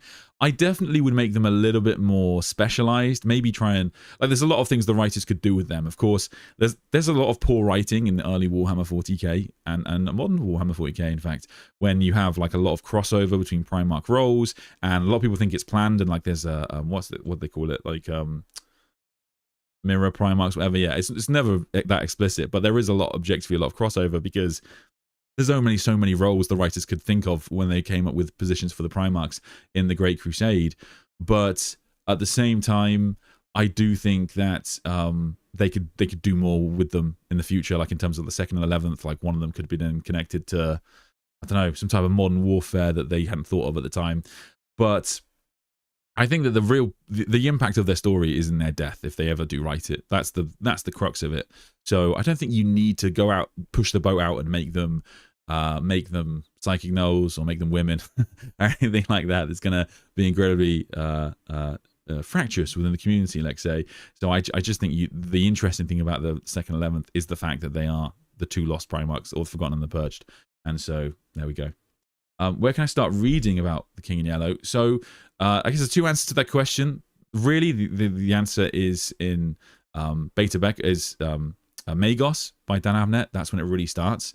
So the way that most people would read it is you would read the first 3 Eisenhorn books, then the first 3 Ravener books, and then the Eisenhorn Magos, and then Beta Beckwin, and then Beckwin Penitent, and then we're still waiting on the final book. But in terms of where it actually starts, I guess it's like Magos is where it starts. But it's if you want to read about the Star Child and its creation, that's in the End of the Death Volume 2. So you can either jump in at the start of the End and the Death Volume 1, or you can start of the Siege of Terror, or start the Horus Heresy. The Horus Heresy is such a clusterfuck of writing that it is like, yeah, you can kind of start wherever you want. I mean, there's always going to be bits that confuse you, but most people just kind of push through. You'll make it work. So I guess choose your poison. Anyway, the reason Sanguinary Guard new models didn't get wings was because the Custodies will get new flying plastic models, golden Space Marines with wings. The Venatari, if I remember that correctly, Custodian fans, I'm sorry if I got that wrong. It is Venatari, isn't it? It's going to be something Roman. Yes, Venatari. Ha! Remembered that. Thank you, Quipster. So, yes, the Venatari. Yeah, so you do already have these, yes. I mean, I guess is what you're referring to. So the Venatari squad currently is in resin, and they are sort of Custodian Guard based to the degree that I think Tabletop Tactics or one of the Battle Report channels that I watch, I think it's Tabletop Tactics, when they made their kind of custom Sanguinary Guard, they used these backpacks because they are, of course, winged backpacks, just like the Sanguinary Guard sort of, well, not just like, but in a similar way to what the Sanguinary Guard used to have. But yeah, perhaps that's why. It's because they need more models. I think that, like, in fact, Quipster is very convinced, and he knows far more than I do about like Games Workshop's releases and that kind of thing. I don't think he gets rumors, but he plans and he hopes, I guess, and he's pretty hopeful that the Custodians are going to get a whole new plastic refresh, because if you have a look at the Custodians, you have a very small amount of plastic. You have basically 1, 2. You have 2 main boxes, and then a couple of like Space Marine equivalents, and then you have the Sisters of Silence, which are also plastic, and then a couple of characters, and then just a shit ton of resin. Oh no, 3 boxes. Sorry, got the Terminators as well. So yeah, the Custodian range is pretty small right now, and so, and given that I guess the prominence of them in the setting, Games Workshop's going to want to redo them at some point. They're relatively old, I guess. They've got to be what? What are they going to be now? Like 10, 11? Maybe even 12 years old? But yeah, they've got to be pretty old now. So maybe they are due an update. But we'll see. I do think they look a little bit stocky compared to a lot of more modern stuff. But I don't know. I don't know how Custodian fans you feel, whether your models need an update or not. But it's always a push and pull, isn't it? Because you get some nice new models, which is awesome. But it does mean you've got to buy and paint a whole bunch of new models if you fancy doing it. So it's I guess up to you. It's yeah, we'll see. But yeah, I think he's pretty hopeful they're going to get new models in the near future, and he's often right about these kind of things, to be fair. So we'll see.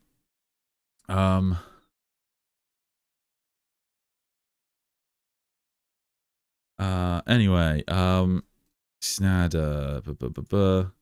So I theorize that the Silent King had specifically left the galaxy because he had tasked his chronomancers many years ago to look into the distant future and learn if they would stand at the pinnacle of all creation in the end, realizing that they would not, or that the possible outcomes of them being victorious were not guaranteed. He decided to leave the galaxy in search of a weapon, something he could forge with a figurative hammer on the anvil of creation, to cleanse the galaxy of the unwanted annoyances that will eventually plague him and his kin. So began the Tyranid project. He donned the medical robes of a scientist and began the great work, crafting something that is anathema to biological life, something that derives no sustenance from his own species of metal and energy. Like an angry god, he would wipe the slate clean to begin anew. Totally fair theory. A theory that's so fair even in the... I can't remember which ones, but I think in a couple of the Necron's codexes, there is even a suggestion that there are Necrons that have theorized this. So of course it is a little bit of a coincidence that the Silent King left the galaxy, and then the Necrons arrived, and then the Silent King returned. And some people have, and even Necrons have theorized, is that a coincidence, or did the Silent King make the Tyranids? Was he connected to their creation in some way? So you're definitely not alone in that theory. It's totally fair.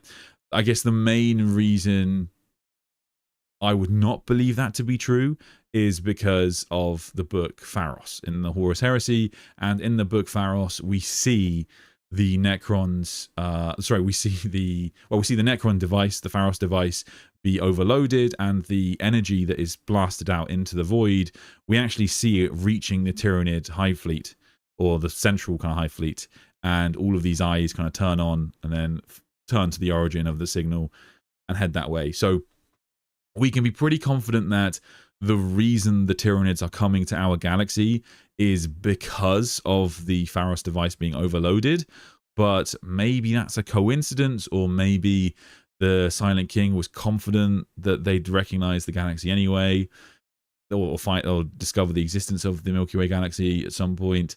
It's not impossible, but I guess the evidence I've read, I guess the Pharos to me suggests that they were just as what we've always thought they were, this hyper-evolved life force that is just controlled by one being, the hive mind.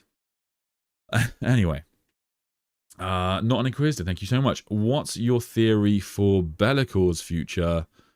Oh, cool. So I guess it's a great question, because we don't have too much on Bellicor in 40k, really, because he is a big thing in Age of Sigmar. He's like a near god in Age of Sigmar, something like that. He's a pretty big deal, right? AOS fans. So, or at least he wants to, wants to be a god like he does in 40k. Now, of course, he got a big appearance in Arcs of Omen, which was really cool, seeing him wanting to interrupt Vashdor's plans, because if he can't become a god, he doesn't want anyone else to become a god either. But yeah, I guess the outside of that, there's not too much going on with Be'lakor, I guess, in 40k. I don't think they have a real purpose for him. As for his future, yeah, I guess, yeah, I mean, yeah, to be honest, I really don't know. I think that he will continue to be a thorn in Vashdor's side. I think that is a great purpose for him. I think as well, it sort of adds that dynamic to the setting of reminding us all that Chaos does have constant internal conflictions. And that's a huge problem. And in addition to that, given the return of Perturabo and Lorgar will come at one point, I think that seeing these multiple demon Primarchs of Chaos Undivided is going to be wild for the setting. And so at that point, Be'lakor is a lot less special, and you can kind of do whatever you want with him. So bringing him into conflict with Lorgar makes a lot of sense. But I think that that's basically going to be his purpose in 40k, is the occasional ally, the occasional bad guy. But I think the most interesting thing about him is him trying to sabotage everybody. In 40k, he used to have a rule that was like he would get bonuses against other demon princes if you played against other chaos forces. So 40k writers clearly love that idea, that he just hates demon princes so much, because of course he was the first. Anyway. Justin Pierce. I really think that the Tyranids are more so an anti-chaos force. The Chaos Gods are contained in our galaxy, and without life, the gods cannot exist. Okay. Cool theory. I get where you're coming from. It would definitely be true to say that if you had the Tyranids wipe out all life from our galaxy, then no more Chaos Gods could be created, because that's how the Chaos Gods are made.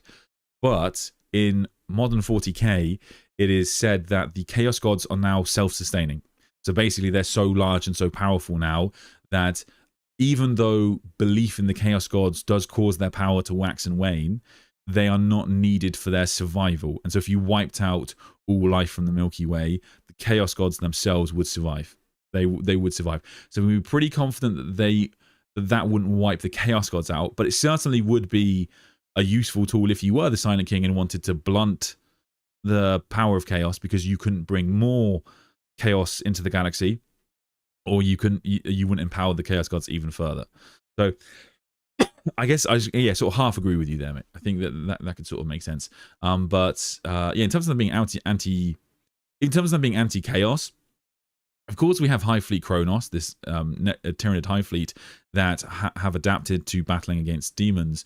But furthermore, yeah, I can see where you're coming from, where they are kind of if you can wipe out all life, you can in theory wipe out the Chaos Gods. But there's definitely something in the Tyranids adapted so well to our galaxy, so well to the Shadow and the Warp and the bug brain beast that they have, that it does suggest maybe a lot of this was planned.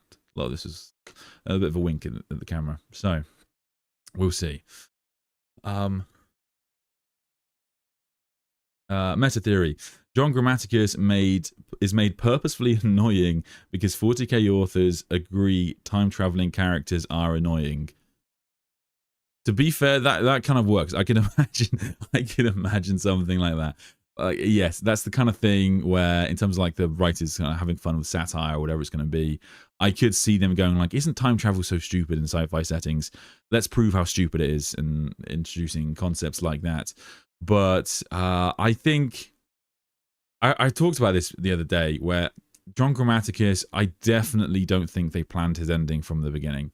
I think that they always wanted Elenius Person to be there in the final book, but I don't think they planned John Grammaticus to be there, and I don't think that they planned for him to create this like regular he's going to go back in time and create this kind of causal loop. Because, for example, in like the what's the book called? What's it called? Mark of Kauth. They could have done way more. They could have done way more to have the survivors of Kauth and Elenius Person have found these clues that we later discover are left by John Grammaticus, that would have made a lot more sense. But in actual fact, they get lost throughout that book for various parts. And so John Grammaticus is the opposite of John Grammaticus leading them in one direction. They're completely hopeless for a lot of the story. And so there's really nothing telling me that they were following these threads clearly laid out. So yes, of everything about the heresy, the lack of forethought, I think, on the Elenius person, John Grammaticus storyline does stand out to me as a little bit like Dan Abnett did the best he could, but they probably should have planned this out a little bit better. Personally, that's just maybe other people see something that I don't. Ricardo, a member of the Chaos Pantheon in Warhammer Fantasy battles also means that you want to drag the world into the world event known as the End Times, which there are multiple. Would they want that here too? As in, would they want an End Times? Yeah. I mean, in terms of would they want an End Times, and in terms of a lot of the theories we're going to talk about today, and will they happen? I guess the question becomes, will the stock price drop enough? I mean, in fact, I haven't actually looked at it. I don't know if I can just Google this, but if I do, or like if we have a look, as it's the end of the year, at how Games Workshop has done, like, so this year, yeah, this was like quite a big thing in British news. So Games Workshop got this massive shoot up in November. Their stock price, like, what is that? Well, what's that? So that's 16,000 to 19,000. So that's massive, isn't it? So that is what's that? 16,000 to 19,000. So that's about 24%. That's crazy, isn't it? That seems like a big stock jump. So yeah, that was actually quite a big story in British news. In actual fact, there was a quote this week from I think it was the Chancellor of the Exchequer. My wife actually was listening to this podcast with the Chancellor of the Exchequer on. I don't know what podcast it was, and she said that the UK economy is held up by Warhammer and OnlyFans, and that they're now bigger than oil. So there we go. Scary times. Good for Games Workshop, though, apparently. So there we go. Yes. Anyway, yeah. I mean, hopefully, are we being OnlyFans? I don't know. Is Warhammer bigger than OnlyFans in the UK? God, I hope so. I mean, OnlyFans is obviously cheaper, but you know, I think Warhammer has some positive elements to it that OnlyFans doesn't. My theory is that humanity is 40k gamers. Yes, I mean, Colin and I were talking about this the other day. You should check out that stream if you want to see that. Anyway, Ricardo again. The Sword of Cain has many names, Sandman, including the Doom of Worlds. So do you think it could be used in some fashion to re-empower Cain as Iliad arises also? So, okay, pushing my Xenos knowledge here. So, because Cain was split, would you be able to see a Cain rise is the thing. I don't know if you can actually do that. So I feel like you actually stand a better chance of seeing like Azurian or seeing Vul like in the setting, or Prone Lady, like yeah, like the you'd stand a better chance of seeing them, I feel, because you like Cain himself was split up, isn't he? Which is why you have all these avatars. So I don't know if that's true. No pressure for GW. Is OnlyFans based in the UK? I don't actually know. Maybe it is based in the UK.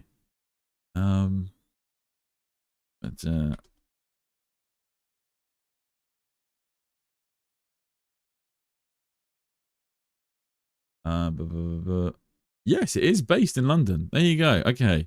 Well, there we go. I mean, it's good to know that my country does so much to enrich the culture of places around the world, with, of course, our exports of plastic miniatures and plastic people. Is that too harsh?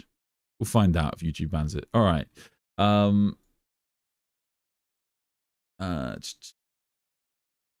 Where were we? I hope I'm wrong too, but Necrosaur and Minotaur feels like a Primarch to Ultix being a chapter master. he is just going to be completely overlooked. Oh, you reckon? I don't think that. I think the Ultics is still a massive deal. I think like Amenetar has like big plans. Very clearly, he intends to bring back a full Catan, but I don't think he's going to get anywhere close, is he? I mean, maybe he makes a very big Nightbringer shard or something like that, but I don't think he's going to get, because they have to stop selling the model. But we'll see. We'll see. The sword itself could be the biggest avatar there is, because even Chaos Gods were afraid of a Nerion taking it up. No one wanted that sword picked up. Interesting. That's this fancy thing, isn't it?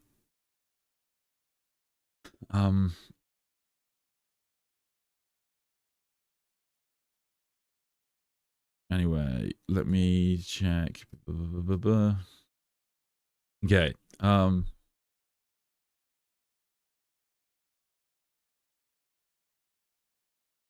I think the Eldar should double down on their gods and seek to find as much of their wisdom and teachings as they can, hold them up through this age of despair, for they have guided them through eons before, and if anyone can give them the strength to push forward, it is them once more. They are impotent ATMs. They can ignore the ban of Azurian and seek to converse with their gods as they were before. Praise the warp. Seek the answer in the old pantheon. No names, or not does it matter. But if anyone can give them strength and guide them, it is their fallen pantheon. I mean, I think that there's definitely an answer for pushing the Eldar lore forward in terms of something like this, where you would have the Eldar gods, like you could have Iniad kind of partially summon, like maybe they get the 5th Crone Sword, or yeah, maybe they get the 5th Crone Sword and they can like they do a ritual to resurrect Iniad, but then it gets disrupted by Fulgrim or something like that, and so Iniad kind of partially is resurrected. So instead of killing Slaanesh, you just wound Slaanesh, and you have some gods come out. So I think that's totally fair, having the Eldar gods come back, and I think that theory is relatively popular because, like, yeah, I mean, just anything that would give the Eldar pantheon kind of more relevance in 40k, I think it would be very popular with fans, or anything that pushes the Eldar storyline forward will be very, very popular. My theory is that the vault Vashtor is looking for is the prison holding Vul. Ooh, interesting. Okay. See if I can find the exact wording. Ooh,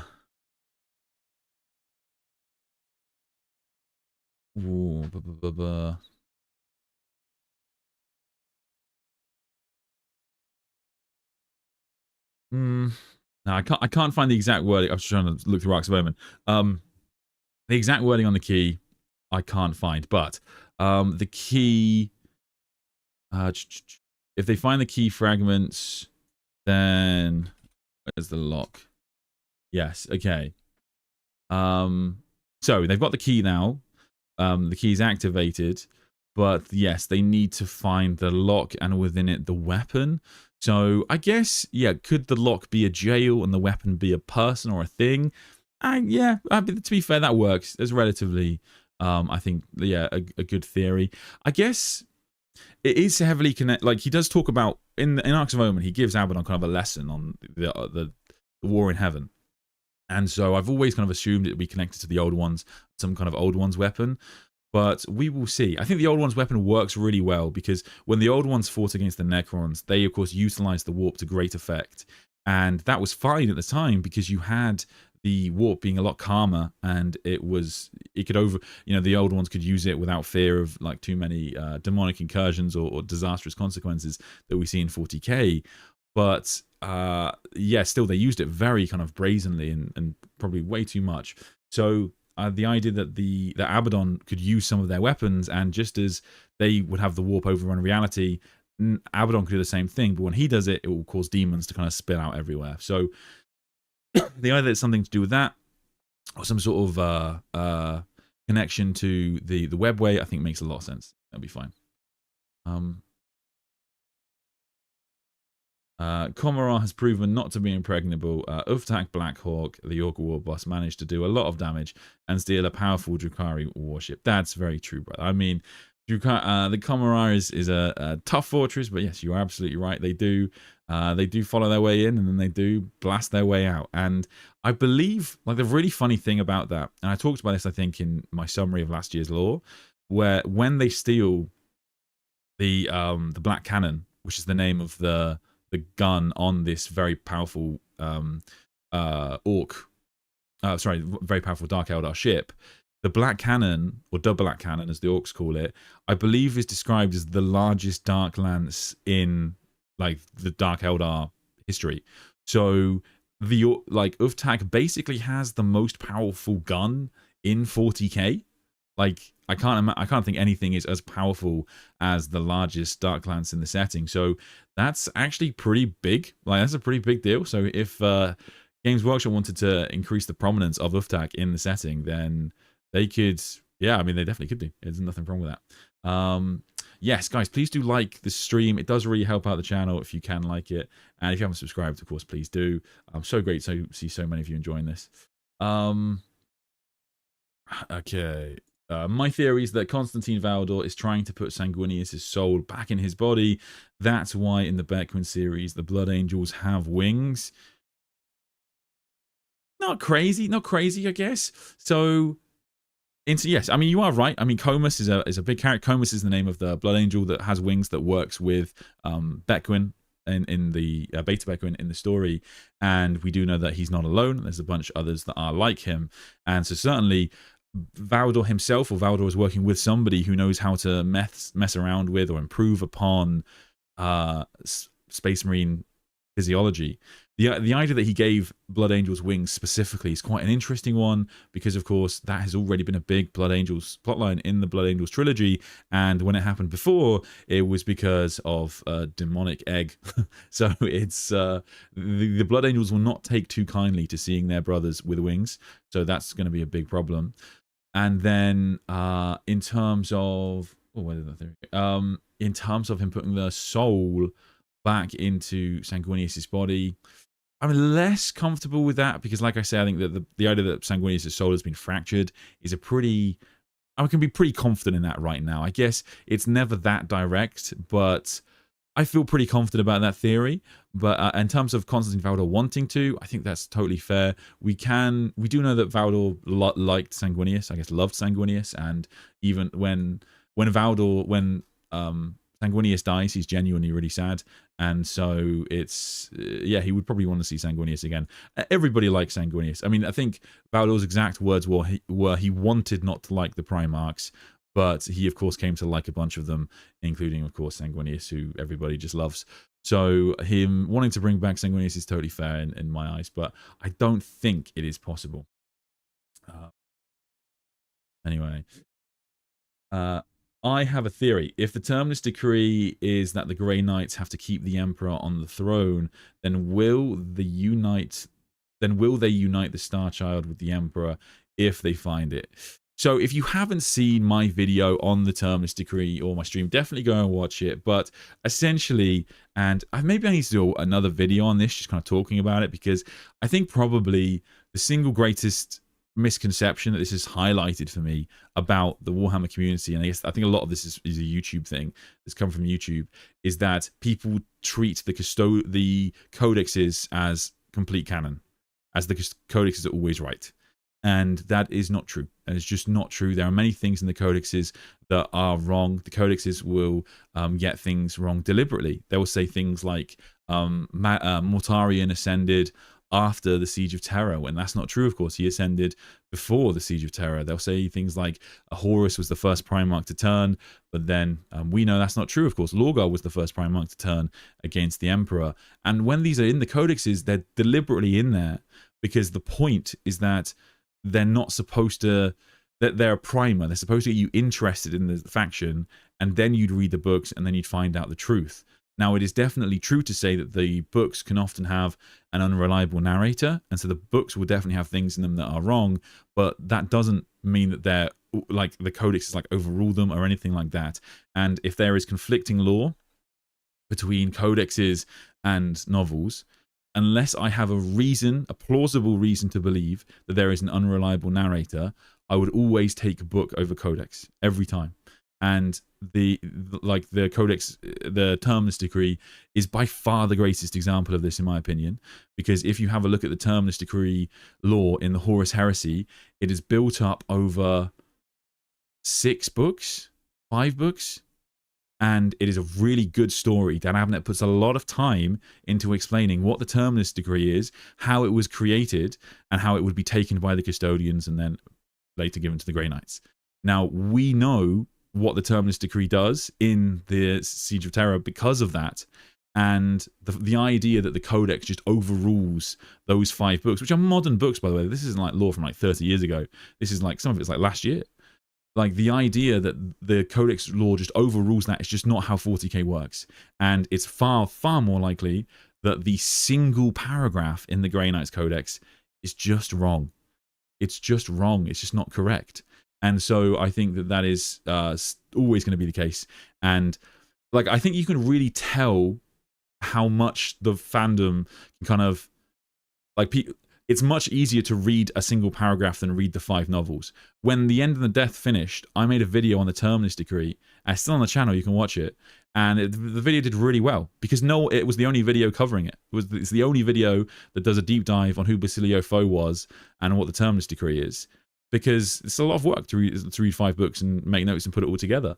And when the Grey Knights Codex came out and the single paragraph was revealed, every YouTuber and their mum did a video on it, because it's very easy to do a video on the Terminus Decree when it's one paragraph that you've got to talk about.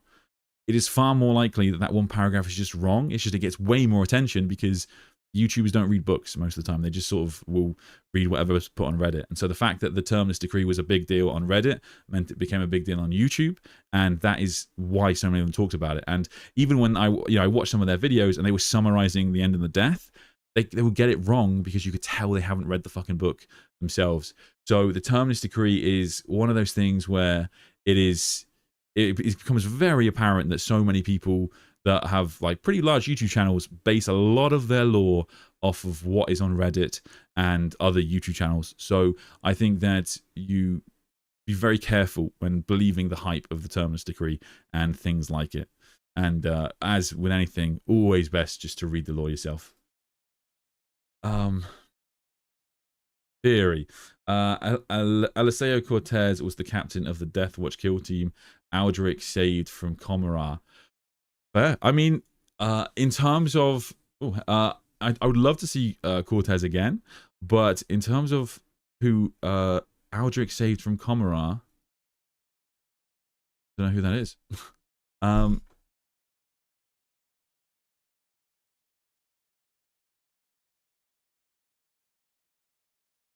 Ooh. I'd have to look into that. I'd have to look into that, Adia, but I don't know who that is, I'm afraid. Aldrich saved. Aldrich. I don't know. I don't know who that is. Sorry. I'll take a look into it for you later. Upsilon. Here's my hot take. Fulgrim would have made a better War Master and Arch Traitor than Horus. Interesting. I mean, there's pretty much like half of the Primarchs you could make that case for if you wanted to. If you wanted to do the yeah, I mean, there's a bunch of Primarchs that are kind of willing to throw that hat in as like War Master level Primarchs. Even like Mortarion is relatively interested in becoming the War Master. Of course, the Lion would like to be. Gilliman is the ultimate politician, so he's thought about it. Horus himself thinks Sanguinius might have been a better War Master. So there's definitely a lot of Primarchs who you could definitely argue could have been the War Master or would have been a better War Master. Fulgrim's a really interesting one. What is the aspect of Fulgrim that you think would make him the best War Master is the question. Because like for example, Quipster loves Loyalist Fulgrim, right? But Loyalist Fulgrim is still a bit of a knob. He's still, like, even in Palatine Phoenix, he's still incredibly arrogant, and that is a bit problematic at the very least. And he does have this huge insecurity because, of course, his legion was incredibly small and he was kind of seconded under Fulgrim for a long time. But I guess, yeah. I mean, there is this sort of noble aspect of him that would have made him a better, a decent, loyal Primarch at the very least. But it's also true to say that, like that kind of, a lot of that is driven by sort of the insecurity, I guess, is how I read the character. So I don't know. And I guess when I think of Fulgrim, like the best aspects of Fulgrim, it's tough for me not to think, but would Sanguinius have been better? Because they really lean into how impressive Sanguinius is. You know, he is just unbelievably amazing in all aspects. So we'll see. We'll see.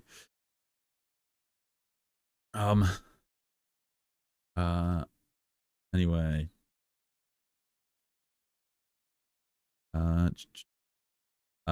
Theory: the chalice, the candelabra, and the spear represent the Apollonian spear and the grails and that Valdor is making. The Emperor sent the lion on a quest to save Valdor from the City of Dust.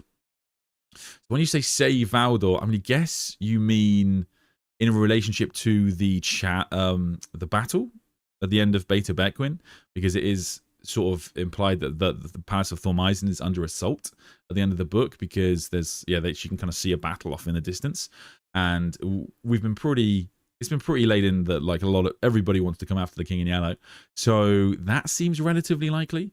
But outside of that, I don't know why Valdor would need saving from the City of Dust. Exactly what it is. Like, I don't think unless you mean like he's kind of trapped there. Do you think he's trapped in the City of Dust? I don't think he really would be. But in terms of the spear being the Apollonian spear, that's fair. The candelabra being the grails, yeah, I guess they're luminous warp entities. What about the chalice though? Chalice, I guess you could relate it to the Blood Angels that he's working on or something. There's a lot. Maybe. Personally, I think if it's going to be one of the spears, right, it's got. I can't help but think it's got to be the Dionysian spear, because the Russ's spear, basically, because of course the Lion and Russ is one of the most well-known 40k stories. You know, the Lion and the Wolf. So I think that if he's going to go hunting to find anybody or free anybody, I think Russ is more likely. As I say, we talked about earlier, so there, in the Battle of the Fang, there is the suggestion that maybe Russ has been captured, because the Thousand Sons are quietly confident that they're not going to see Liam and Russ turning up to save the Space Wolves in this story. So that sort of implies that basically, they think Russ is trapped somewhere, or maybe Magnus has imprisoned him somewhere. Something's gone on there. So I think that the idea that Russ has been trapped and the Lion is going to team up with Logan Grimnar, and they're going to go and try and save the Primarch of the Space Wolves, I think makes sense. The candelabra, I think, and the chalice is really good. I mean, the chalice, I think, is the most obvious one for the chalice for me, I guess, is that the chalice is the Emperor wanting the Lion to save the Blood Angels, because the Blood Angels they've been nearly wiped out twice under Dante alone. So dangerous times always for them, and of course they're still really important for the future of the Imperium. The sanguinary line must indeed continue, as Gilliman says. So I guess that's what I think of when I think of the chalice. In terms of the candelabra, could be the grails. I mean, the Astronomicon is probably the more likely one, and given that in Imperium Nihilus there is no light of the Astronomicon, that's what I would guess it's something connected to. Like, maybe, I don't think the Lion will be connected to Chris Wraith stories. I don't think he's going to be connected to saving the Golden Throne or anything like that. But I do think he's maybe going to have something around, even if the Great Rift can't be closed, somehow allowing the Astronomicon to shine once again into Imperium Nihilus. That alone would be amazing, to at least allow the Loyalists to travel more easily on that side of the warp. That would be really a big deal. So maybe the Lion could accomplish something like that, and that would be a big win for the Loyalists. Like, it would just save, billions of people.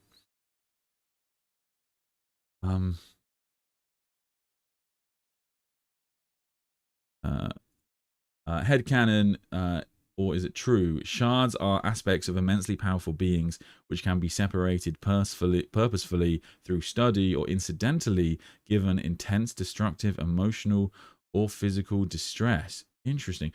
Sorry, what was that in connection to, bud? I can't see that. Or is you just theorizing generally about what shards are? Because yeah, I think you're basically right there.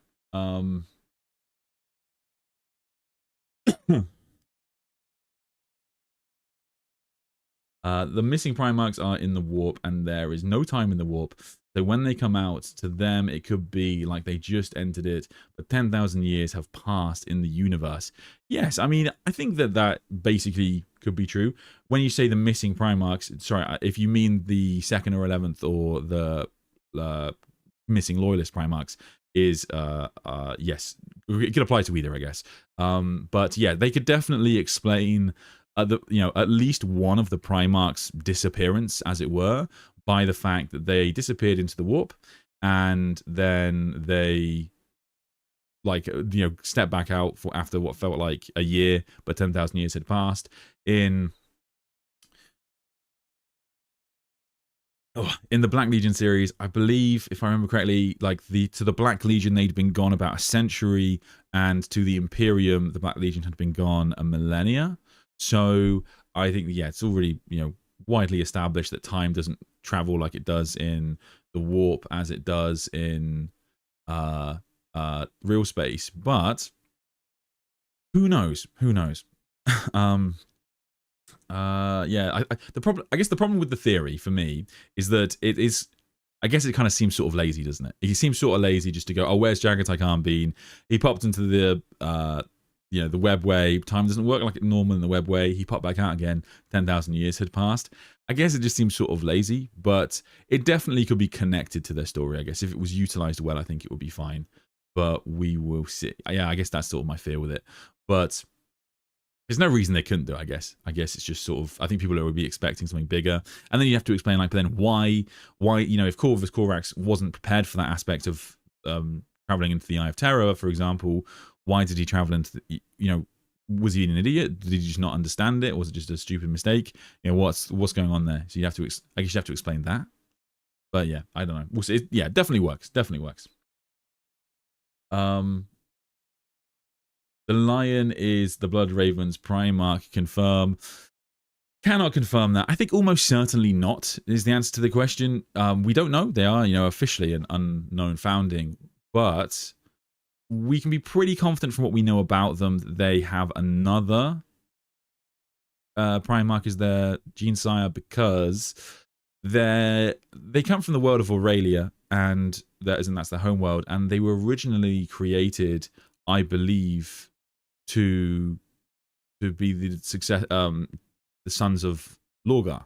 That was the original creator did that, I believe. I can't remember where I read that, but yeah, I read that somewhere. And so yeah, that was what they originally thought to be. I think that more modern lore suggests that they're kind of Thousand Suns created, because they are incredibly saturated with psychers, which seems pretty in line with what we know for Thousand Suns. And in, I believe it's 1,000 Suns, the novel, there is a reference to kind of lost Raven Sons, and so people have assumed that means, or that refers to, or maybe it's Battle of the Fang. I have to check the reference. Yeah, but there is a reference to kind of lost Raven Sons of Magnus, and that people just assumed that referred to the Blood Ravens, and that does fit. So I think either one of those two fits, but we'll see.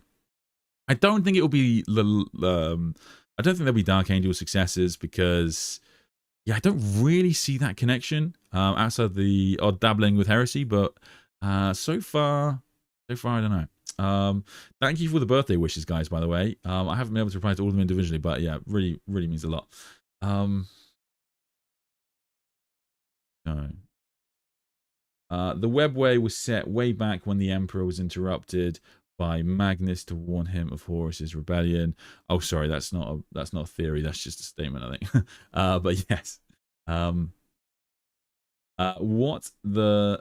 When the word universe is used, do they mean everything that is possible, or just the Milky Way galaxy? If that's the case, then we have some galaxy locked gods reached. Oh, I see what you're saying. So you're saying that are the gods in Warhammer 40k locked to our galaxy? Interesting question. As far as we know, that does seem to be the case for some things, but they just never really expand upon it. So maybe there is an explanation that the writers have in their mind, but they've just never written down. But certainly for things like the Catan, it is a bit weird. Like, you know, the idea that the Catan are the fundamental aspects of the universe and of the, you know, reality, which is why they can't be properly destroyed. But why are they all based in our galaxy? You know, perhaps it was their, perhaps they were drawn to the galaxy by the old ones or something like that that they could use to explain it. But it is a little bit weird that things are so focused in our galaxy. And then in terms of the Chaos Gods, I would guess that they would be in every galaxy that they could be, because it's just a mirror flip of our it's a mirror version of our reality, essentially a twisted version of it. So I do think that you would have the Chaos Gods everywhere, but whether they exist in all galaxies is probably down to the lack of life in other galaxies, which, as far as we know, there isn't in 40k, but maybe they are. But yes, in theory, like in like Chaos Gods lore, if you like dive into it, there are references to the idea that the Chaos Gods have conquered other galaxies as well, and other realms, and they each desire complete dominion over all realms. So our Milky Way galaxy in 40k is only one of the realms in which they're fighting. So we'll see. And of course, Age of Sigmar is another.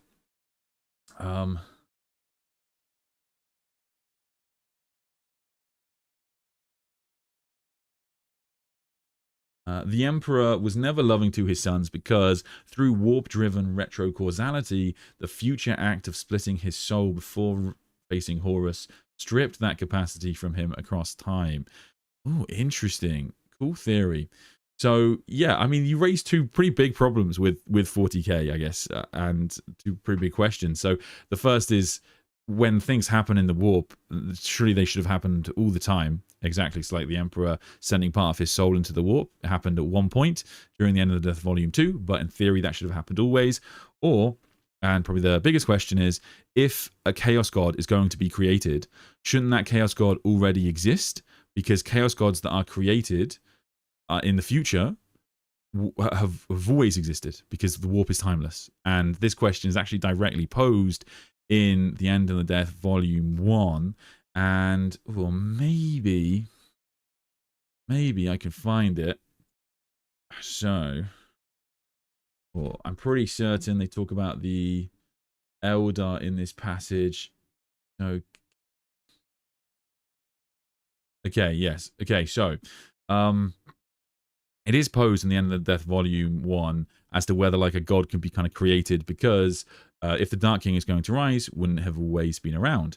And she says, you're a fool. This is Act A. Before the fall of the Eldari, there was no fourth power of chaos. The gods of chaos breed and multiply, propagating like storms through the Imperium. They are born in turn, though they have all existed forever. Time has no meaning for them. The fall of the Eldari did not cause the birth of She Who Thirsts, merely her occurrence. So too with all the other gods, be they foul entities of chaos or divine forces of sentient power. So again, it's a big problem for the setting, really, that like if you're going to do anything new in the warp, then that in theory would always have happened. But I guess there isn't really a good explanation for it that could satisfy us as the reader, because I guess sort of the point of the warp is that it doesn't make sense from the point of view of any sentient or rational being, because it is complete madness. And we were talking about this in Discord the other day, where we were talking when we look at things like the stories of the Chaos Gods and their origins, and things like greater demons or the Well of Eternity. These stories are not supposed to be taken literally. You know, there's not literally a Well of Eternity. I think John French says in the warp, it's not like you can travel to that place. The story is a metaphor that we just can't fathom because we're mortal, rational beings. And the warp is, of course, a realm of madness. So it's a really kind of big question as to why this doesn't happen. But I think that, yeah, the warp is just a realm of madness. So yeah, it's one of those theories that is very, very, yeah, it's a really good question. And I can never really give you a satisfying answer, because I think the point, I guess, is that there's not supposed to be a satisfying answer. But as to whether the Emperor ever loved his sons, so it's never too explicit. They're never going to really go down and make it incredibly clear as to whether they're whether the Emperor did really love his sons, and the reason I say that is because we never see a POV chapter from the Emperor of Mankind at any point during the Horus Heresy or the Great Crusade. But at the same time, characters like Malcador do discuss the Emperor's love of his sons. And from Malcador's point of view, the Emperor did love his sons. And in actual fact, he says that the Emperor never intended to love his sons, but he grew to love them. And I think that makes sense. I think that the Emperor definitely created them to be tools and to be discarded, of course, probably one day. But then he grew to love his sons. Of course, he spent 30 years in close connection with Horus, just developing that bond. So it seems pretty likely that he grew to love them from my point of view. And I think the Emperor is a more interesting character if you view him in that light. But certainly, it's not direct. And he is the ultimate manipulator. So if you really want to stand by the idea that he just never loved any of his children, I can't fight you too much on it. My answer is that before they were birthed, the maelstrom of emotion existed, but it is without direction. It is just before it acts. Yeah, I mean, that's kind of fair. I mean, there is this because, for example, okay, so in the I think it's Ashman book, you have this chapter that talks about during the rise of Slaanesh, during the birth of Slaanesh, there were actually Eldari who worshipped Slaanesh as a god, this kind of like coming golden god that would one day come, right? It's one of the few insights we get into like pre-fall Eldar. And that conflicts with, for example, Lorgar's Primarch novel, where I can't remember the name, but they, on the planet of Colchis, there's this reference to these 4 god beings, and they have names that are not Khorne, Slaanesh, Zeech, or Nurgle, but they're sort of like similar-ish that you can kind of tell who they are. So Slaanesh was clearly worshipped on Colchis before the birth of Slaanesh, whereas the Eldar treated Slaanesh as having not existed. Again, I think it's sort of, yeah, I know that's not satisfying as a reader because you want like a very clear answer as to how a god could come into being if it always has existed. But the truth is there just isn't really one. And I guess the funny thing about it, like when you read The End of the Death, like in a way it's sort of funny. Like Acte is like, you're an idiot for not understanding how Slaanesh came into being. But the truth is she doesn't really know. She doesn't have any idea.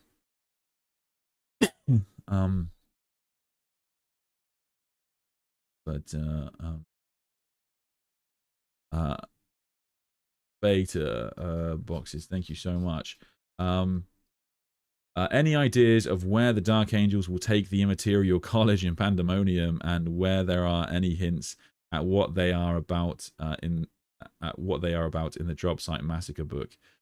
So as to what the Dark Angels were doing in the Drop Site Massacre, so the Dark Angels get waylaid relatively quickly into the Horus Heresy, which is why they end up getting lost into the warp after Erebus's shenanigans. The timeline there is a little bit hazy, I guess, because of course he has to hand the siege weapons over to Perturabo.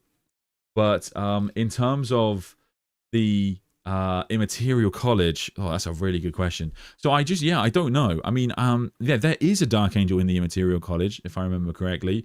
I remember there's a Night Lord and there's a Thousand Sun, and it's sort of, yeah, it is a complete, I have no idea what Dan Abnett's doing with that.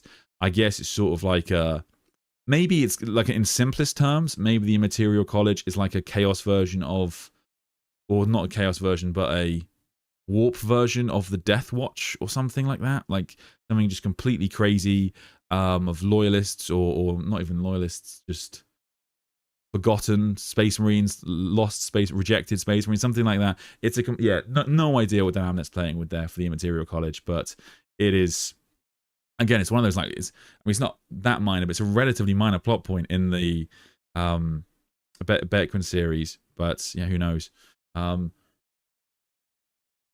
Just for, I guess, sorry, people listening. So the Immaterial College is a faction in the Bequin series, which is an assortment of space marines who you can summon by uttering the words Immaterial College. That draws them towards you, and they end up originally hunting Beta Bequin and her allies, and then they form a temporary allyship. It is suggested that they had previously worked with the King in Yellow, but we just don't really know. But they're these kind of like ethereal space marines that can be kind of summoned out of the warp. Yeah, no idea what Dan Abnett's doing there. Just again, just more madness in that book. The Imperial College being some of the chosen of Malkador? I don't think so, because most of them get put into the Grey Knights that are important, or they end up doing like, you know, Garrow and Loken did.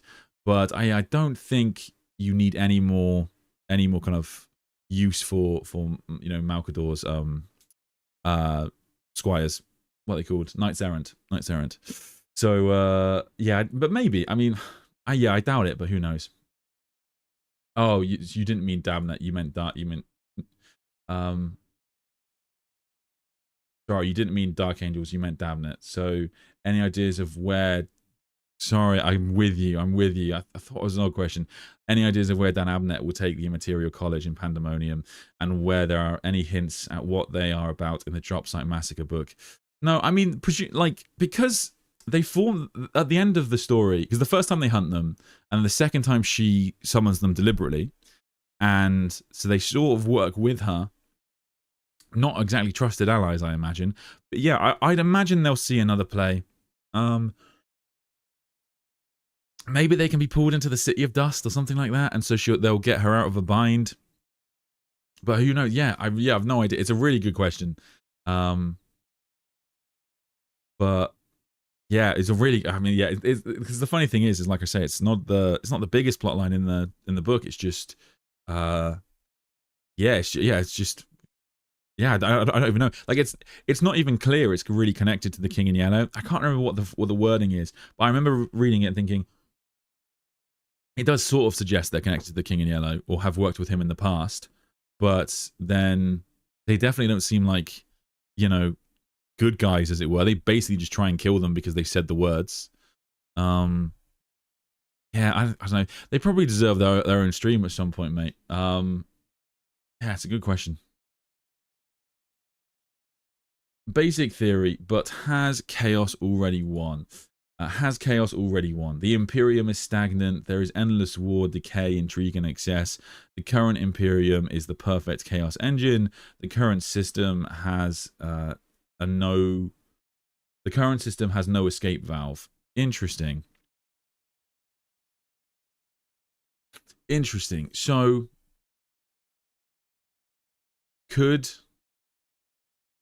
okay, so in terms of has Chaos won, I guess the first answer is technically no. So if you look in like the Demon's Codex or the core rule books or anything like that, then they'll talk about the Chaos Gods, and they'll talk about how the Chaos Gods each individually demand the entire realm, every realm everywhere. They want to control everything. So the great game will ever continue until 3 of them are dead, which can never happen. And the reason for that is because they all want complete dominion over this realm and every other. So they haven't won in that respect. But in terms of, I guess, can the Imperium ever hope to win? I talked about this in a stream the other day. So my theory, right, the thing that I talk about a lot is the Star Child, right? And the power of the Emperor in Mon 40k. And the best examples of this are the Dawn of Fire series and the Dark Imperium series, where you have the power of the Emperor on display just for all to see in ways we've never before seen. So we're all pretty familiar with the Legion of the Damned, Imperial Saints, and the way the Emperor's power can manifest in incredible and magnificent ways to aid Imperials. But in the Dawn of Fire series, we have the Emperor, and that, you know, Guy Haley pushes it. He's like really saying that this is the Emperor reaching out of the warp and saving Gilliman's life. I posted a short on it today, which is actually a clip from a previous stream, which my editor did. Thank you, Ben. And like, so it really sort of is over the top in terms of its language, in terms of the Emperor directly intervening to save Gilliman. There's even this moment where Gilliman pulls up to a warp storm, can't pass it, and the Emperor just swoops in, calms the warp storm to allow Gilliman to pass through. The Emperor is just really pushing his power at this point. We've never before seen him. And of course, the greatest example of his power is when there's the ritual at the end of Godblight, and Gilliman is filled with the Emperor's power, and he literally burns the Guardian of Nurgle and it's the Emperor slash Guilliman. You know, I personally think it's Guilliman with the Emperor's power flowing through him. But Guilliman or the Emperor or both or whatever, they do say that they're going to find Nurgle and kill him. So they're pretty confident they can one day win. But at the same time, who knows? So even like a great example, I think, would be, I promise I won't make the whole stream about this, but the redemption of Mortarion. Oh, camera's frozen. Ah, crap.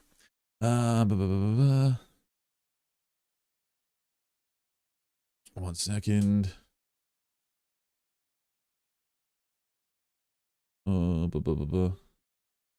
See, it's a new camera. It's a better camera, but for some reason it keeps freezing. Has that worked? Yes, perfect. Okay. Sorry. So, don't know where that happened. But where were we? So, yes. So in the story Goblight, there is this moment wherein Guilliman says that perhaps even Mortarion can be redeemed. But the point is that he does say perhaps. He's not sure. Like, perhaps Mortarion can be redeemed. This Guilliman or the Emperor or both or whatever, they don't understand. They don't even understand the full extent of the Emperor's power, because at the end of the day, like, no one's ever cut a demon Primarch out of a Chaos God before. It's not happened. So who really knows just what the Emperor is capable of? But I guess what that tells me is that yeah, we just don't really know. And I really don't think the Imperium is down and out. I think that like on paper, the greatest threat to the Imperium right now, I would say, are the Tyranids. And the reason I would say that is largely because of the way things are written in 40k. So, like I say, the forces of chaos. The Imperium has multiple Primarchs coming back. They have a far more cohesive force. They have the power of the Emperor. So maybe, you know, like I say, it's not entirely clear that they couldn't one day defeat Abaddon and his forces, or at least push them back to the Eye of Terror, or create some semblance of calm, etc., etc. But then we have the Necrons, who are also a massive threat. But even then, like, the Necrons are quite well written in that they have clear and obvious flaws. Of course, they overwhelm the Imperium massively in terms of technology. But Guilliman is genuinely a danger to characters like the Silent King. And the Necrons are relatively wary of Guilliman. And they have a lot of problems going on. And they're going to have their own civil wars that perhaps the Imperium can exploit. But the Tyranids, as far as we know, don't have a proper weakness against the Imperium. They have a series of small weaknesses, and the Imperium will keep getting victories against them. But as far as we know, the impressions that we get from the lore is that there's far more Tyranids, and what we've seen so far are just scout forces. And I believe the quote is that there's one, like, they think there's one hive fleet for every system, which is just far more Tyranids than the Imperium can handle. So the Imperium is fucked versus the Tyranids, but the rest of them, honestly, I could see them doing it. So I think that is very deliberate. I spoke about this in the stream, where I think this is a good thing. I can understand why people lean against it and say that they want the Imperium to be screwed, they want the Imperium to lose, and Warhammer 40k is the rage against the dying of the light. And that's a quote from in 40k, comes from Master of Mankind, and that's how a lot of people view 40k and have done for many years. And it's definitely what it used to be. It definitely used to be the story of the last days of humanity before Abaddon conducts his 13th Black Crusade. But the truth is, I think Games Workshop changed their mind, and the return of Guilliman is the greatest evidence of that, because we really just there's too many unknowns to say for certain that the Imperium is doomed, in my opinion. So I think that I will have faith in the Master of Mankind until the bitter end. What if the Lion's return isn't part of the Emperor's plan and could actually endanger it? Fun question. I have no idea, to be honest. If it's not part of the Emperor's plan, as in, like, you think he might believe the Lion is a traitor, perhaps there's something you could in that, like in the story, the board is set. I think the Emperor calls the Lion the double-edged sword, something like that, and sort of implying that he knows some of the Dark Angels will betray him. And so maybe there's that, but I imagine he's planned for it, because the Fisher King seems to have been very deliberately left as a connection between the Lion and the Emperor. Likewise, the Emperor's shield was left for the Emperor for the Lion, so that seems likely. The really big question is why did the Lion only return now? What has changed?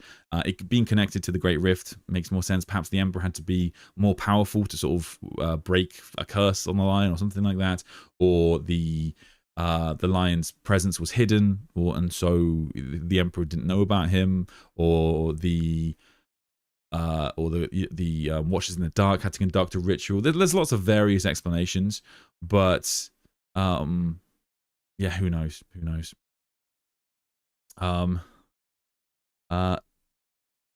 Lezak, D9Y. The Grey Knight's 10th Codex say someone stole all their dead.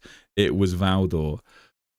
I mean, pretty much everyone's going to want to get their hands on Grey Knight bodies because they are sort of a unique thing in 40k and they are incredibly rare within the galaxy. Of course, the Grey Knight's Codex says that they're, as the Space Marines are descended from the Primarchs, they're descended from the Emperor. Similar wording is used for the Custodians as well. So they are kind of a really unique really unique creatures. And Epimetheus, for example, who was one of the founding members of the Grey Knights, he was sought after by Abaddon for some incredibly nefarious purpose. Yeah, I mean, certainly Abaddon wants to create some sort of new Space Marine type and has done for a long time, so we'll see about that. He's never coming back, but what if Clone Grim comes back as a slave to Trazyn? Give him a Necron arm as some twisting of Ferris's arms. That's cool. A cool imagery there, definitely. As to whether he would ever come back, yeah, I can understand why so many people like it. Of course, you know, any kind of loyalist version of a Chaos Primarch is going to be wildly entertaining. But yes, I think you're probably right because Josh Reynolds doesn't write for Games Workshop anymore, and I've spoken about this before, but it's not the fact that like they're not allowed to, but I think just a lot of writers just sort of feel weird about using other people's kind of creations, and ADB spoke about this before. Not in direct reference to the Fulgrim clone, but I think that, yeah, it applies to that as well. So I think that the writers and Games Workshop are probably well aware that everybody loved this plotline. It's one of the most popular plotlines in the setting. But who knows the extent to which, like, I guess, yeah, if stock prices drop, you've got that option. You know, if they lose that 20% that they gain this year, maybe they'll chuck out a Fulgrim clone. But as things are now, they don't have to do anything that radical. But I can see why so many people would like it, because objectively, yeah, it was just a great story. I think as well, I will say, in that story, because it's actually the second book of Fulgrim, it's not like the big ending. Like that story is pretty self-contained. And it's not massively referenced afterwards. It's not like a big, consistent plot line throughout the series, or it doesn't continue to define him after the Fabius Battle trilogy ends. Oh, sorry. There we go. Oh, fucking hell. Oh, sorry. Dying there. Where were we? I'm having a lot of fun though. So my theory is that Cypher is a fragment of the lion's soul broken off from the lion during the Luther fight. Very cool. Okay, great. Interesting. There's definitely a great problem that we have. Not problem, but there's definitely going to be a really interesting development around Luther, because we don't know exactly how powerful Luther will become, but presumably he's going to become like a kind of a Temu Horus, because it is said that the Chaos Gods will pull back to Caliban after the Horus heresy. So after Horus defeats them, now in the Scouring, we're going through this whole thing where the Chaos Gods is kind of temporarily hiding, but then they'll come back and they will temporarily choose Luther as their new champion until, of course, he is defeated. But once he's their champion, he will have kind of like a Horus-esque power, probably not to the same extent, but certainly he'll wield kind of, you know, Primarch level power for a while. And exactly what that means for him could mean something like, you could be right, perhaps he will have strong enough powers in the warp that he will be able to cut off a piece of the lion's soul with his blows, and that will be very instrumental in the lion's story going forward. I guess we would... Oh, God. I'll try not to die. I guess we would have seen some example of that in 40k today, if that were the case. But so far, there's nothing on it. I can't think of any sign from Lionel Johnson's Son of the Forest, or Arcs of Omen, or the Dark Angel's Codexes that suggests the lion is missing a part of his soul. Maybe he's a bit nicer. Maybe it was the mean parts of him have gone into Cypher, but who knows? So yeah, there's nothing in that yet. But Cypher is definitely, he definitely appears to be mad.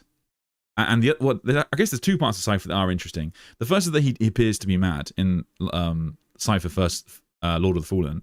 But the other aspect of him that's interesting is that Cypher isn't recognized by some of the other forces of chaos. He's not he meets Abaddon. He's worked with Guilliman. And so presumably these people would have recognized Zahariel or Corswain, who were, I mean, maybe less Zahariel to be fair, but certainly like Corswain, a relatively prominent Dark Angel. And so maybe he had some sort of surgery, like Alpha Legion type surgery, to change his face. But the fact that he hasn't been recognized is a question mark. And the fact that he is mad also would suggest that maybe something has happened to his soul and it's changed him in some respect. So I get like a lot of, I get the comment of, oh, perhaps Cypher is Corswain and Zahariel merged or something like that. I think that's a fair theory. There's nothing really wrong. I think I prefer it if it was Corswain personally, but I can't. Yeah, it's a fair theory, I guess. There's nothing really wrong with it. Do you think they are working up to a big Imperial civil war with both the Adeptus Mechanicus and Imperium Secundus storylines, and the Custodian mentioning Rabute Guilliman might take power? So I guess one of the points of 40k is that it's always there. When they say in the grim darkness of the far future there is only war, I guess there's always war everywhere, right? So the chaos is constantly infighting, as we see in the Great Game. The Necrons are constantly infighting, as we see with the Silent King and Imhotep going to war against each other. And then you have even things like the Tyranids can, in theory, turn on one another because they are the same hive mind, but then it's a thing we don't understand. For some reason, sometimes they can kind of get into conflict with one another. And so you have everyone fighting, and that does, of course, includes the Imperium. So the threat will always be there. As to whether they'll go into a full-scale civil war, it would depend on the ramifications. Like, for example, an Imperium Secundus, if the Imperium Secundus plotline that's kind of I've talked about before, so if the Imperium Secundus storyline comes from the Horus Heresy, where Rabute Guilliman and the Lion and Sanguinius kind of formed this Imperium Secundus after Guilliman realized that he couldn't get through to Terra and reach the Emperor, and they feared the Emperor had died. But they thought they'd kind of consolidate their forces around Macragge and in this pocket of the galaxy that they could still travel in. However, this they made Sanguinius Emperor in this storyline, and that is heresy sort of objectively. And so Guilliman is worried that if this was found out in 40k, then people might accuse him of heresy because now he's Lord Commander of the Imperium. And to make matters worse, Nurgle seems to have orchestrated events to try and ensure that the rest of the Imperium, or at least some within the Imperium, are going to find out about Imperium Secundus, and they will use this to, create political problems for Guilliman going forward. So it looks like someone's going to try and create problems for Guilliman in the near future, but I don't know how big of a deal it could be. I mean, what is a bigger problem than the High Lords of Terra kind of seizing power and turning on you, as happened in Terra? And we already had that plotline, really, in Chris Wraith's series. So I think that it will definitely be a problem for Guilliman, like politically, but I don't know if it will go into civil war. As for the Adeptus Mechanicus rebelling that you talk about, again, definitely they are planning for civil war, but the civil war they're planning for happens after they've allowed the Emperor to die.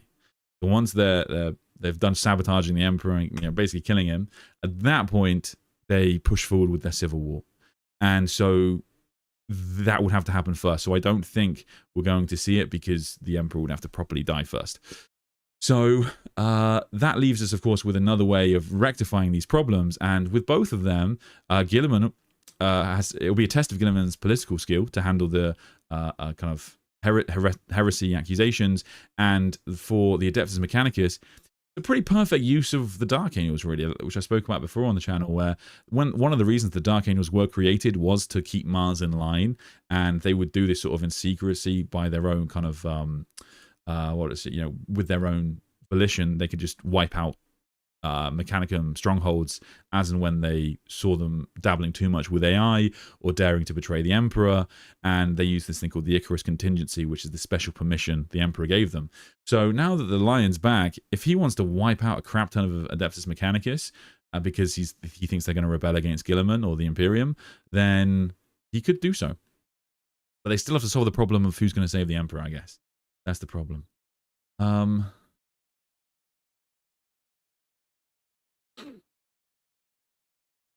Anyway. Paralyzed Tortoise, thanks so much. After his soul-destroying battle at the Iron Cage and near-death experience by Chaos, Dawn will return as a Primarch more in line with the Black Templars, something closer to Heresy-era Lion. Interesting. So, yeah, we kind of spoke about this earlier, so I'll try not to go into it too much, but yeah, basically, I don't think that's impossible, because could it be possible that Dawn finds like a halfway measure in terms of believing the Emperor is a god? Like maybe he just sort of takes like a view of, well, the Emperor basically is a god. He acts like a god. He looks like a god. Is he a god? Would that be too objectionable to his brothers? And if that's the case, perhaps he'll feel more comfortable along with the Black Templars. But I suspect that's too brave for Games Workshop to do, is my honest answer, I guess, and belief. So I don't think so. But in terms of him being a bit more like the Lion Heresy era, there's a bit more brutal, I could see that. I could definitely see him. I don't think we will see him, for example, be the Praetorian in the classic sense of protecting Terra, reinforcing the Sol system, etc., etc. I think he'll, if he does do that, and maybe he will do it, I think he'll do it far away. I think he'll create a little pocket of his own that will be incredibly well fortified, and he'll have his own little area, because we want to, of course, avoid repeating too much of the Horus Heresy now that the Primarchs are coming back, because that would get a bit dull, wouldn't it, if we just did Horus Heresy 2.0. Sandman, my little soda pop, what are the chances there's more to Guilliman's conversation with Big E than he remembers still to be revealed? Perhaps. I mean, yeah, it's not impossible. It is, of course, a big part of the Dark Imperium series that he doesn't want to admit that he can't remember his conversation with the Emperor. And yeah, it's like this, because of, I guess, the power of the Emperor on the Golden Throne, there's like an amnesia effect that after you speak with the Emperor, you sort of forget what he told you. And so that's deeply affected Guilliman. So the idea that he has more visions and remembers more stuff, it could work. It could work. I have no reason to believe they'll do that, but it's not impossible. Yeah, that definitely could be a thing.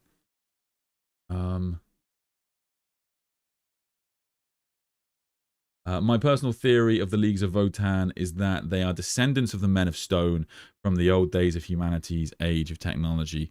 Yes, I did a video of this probably a year or even more so ago now for members. And yeah, I basically think like a similar thing. So in the Leagues of Votan Codex, the previous edition, there is this wording talking about stone faces, golden men, and yeah, like it just sort of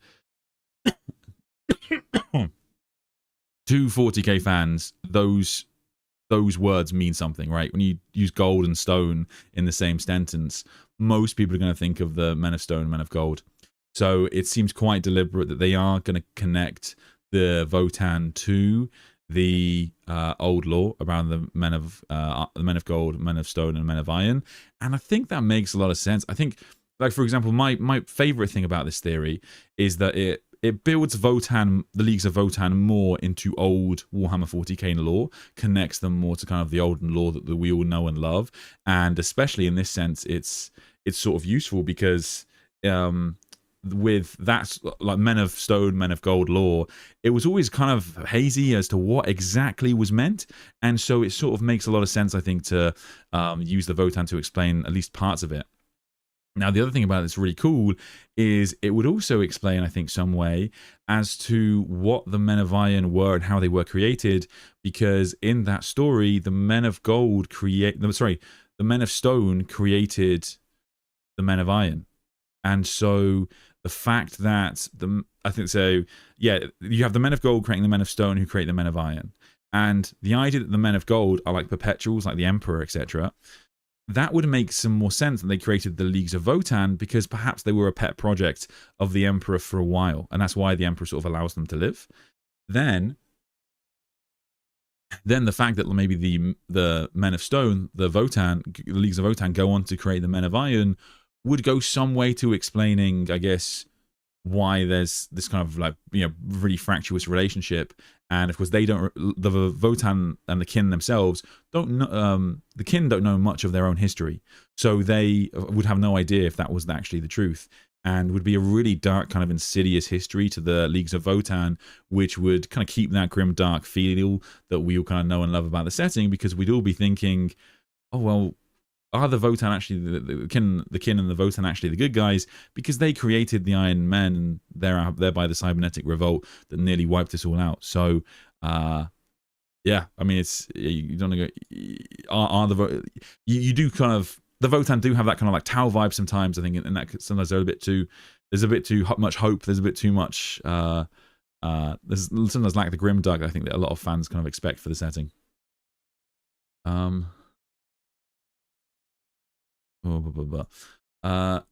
Theory: Gilliman's soul is divinized. Gilliman's soul is a divinized Romulus and/or Caesar who were elevated to godhood in real life in ancient Rome after they died, and the emperor could have collected them to make Gilliman, whose real name might be Quirinius, which is Romulus's name after his ascent to godhood. My word. So a demonized Romulus and/or Caesar. I don't think it's. So I mean, yeah, I mean, it's a fun theory, I guess. Yeah, I guess when people do that kind of theory, like, it's totally fine. Like, there's nothing wrong with that kind of theory. I can't say that it's massively supported by the lore outside of, like, of course, the Roman themes within the Ultramarines. But in terms of like sort of the wider, are the Primarchs like kind of are they, like, I guess, what's it called, like stolen warp entities that the Emperor put into like bodies or combined with his own science, etc., which is a common theory. I think it's one of those things that it's like fine, like if you want to have that theory, there's nothing about it that's really supported in the lore. Of course, we have the Emperor stealing the fire of the Chaos Gods to create the Primarchs, but it's not he stole warp entities to do it. He stole just like power from the Chaos Gods.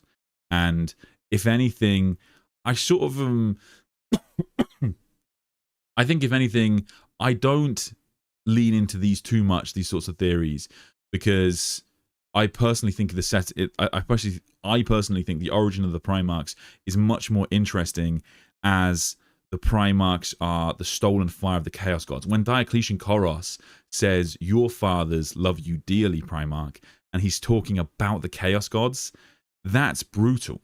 That's a really brutal thing to say to the Primarchs, and that loses a little bit of weight if they're like your father, who is Romulus, you know, or you know, the lion is King Arthur, or whatever it would be. I think that the fact that the Primarchs secretly kind of are the children of the Chaos Gods is a brutal reality that characters like Corvus are going to have to probably like deal with in the books, and we're going to see more about that, which is pretty cool.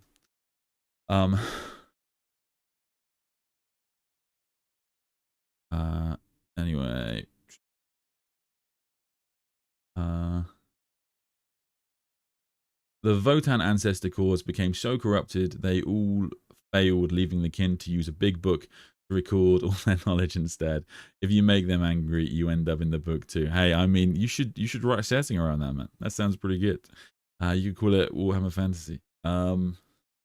Something big has to happen to Imperium Nihilus. If Chaos ripped the galaxy in half, you feel like there has to be a bigger reason than just to annoy Gilliman. So I see what you're saying. I can understand why you might feel like that.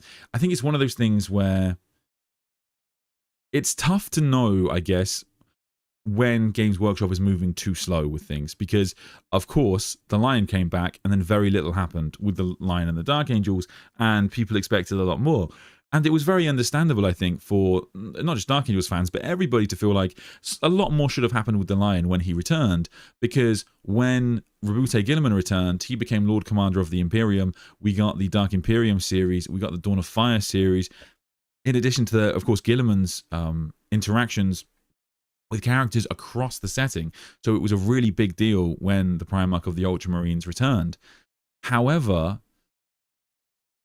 as true as that is, it is also true to say that Warhammer does move a lot quicker nowadays, and it's thereby I also don't expect them to cover everything quite so rapidly. So Guilliman is a real anomaly there.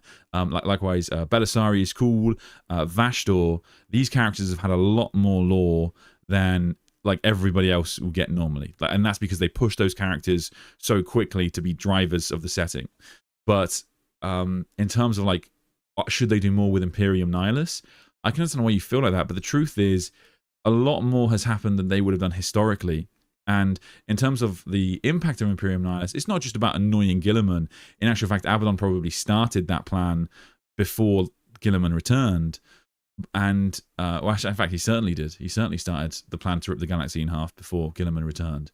And, in fact, it's more about the fact that the existence of Imperium Nihilus is already a great win for Abaddon. All of these planets of the Imperium have been cut off from Imperium Sanctus. You know, trillions of people have died. So many worlds have been lost, and that's a massive win for Abaddon. And it also brings the kind of demonic forces so much closer to Terra.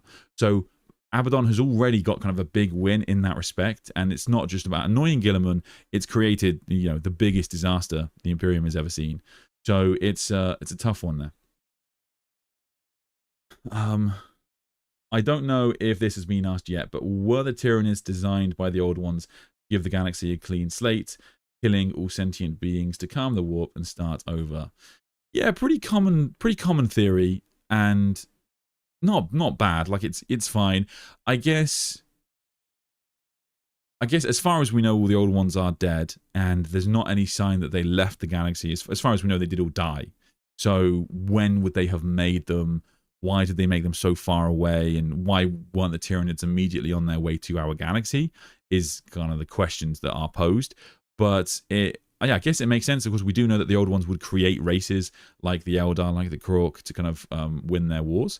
So perhaps the Tyranids were another attempt at that.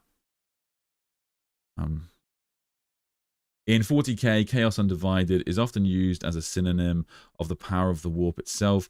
I think it's best to them be of the warp, not chaos. The warp is both creation and damnation.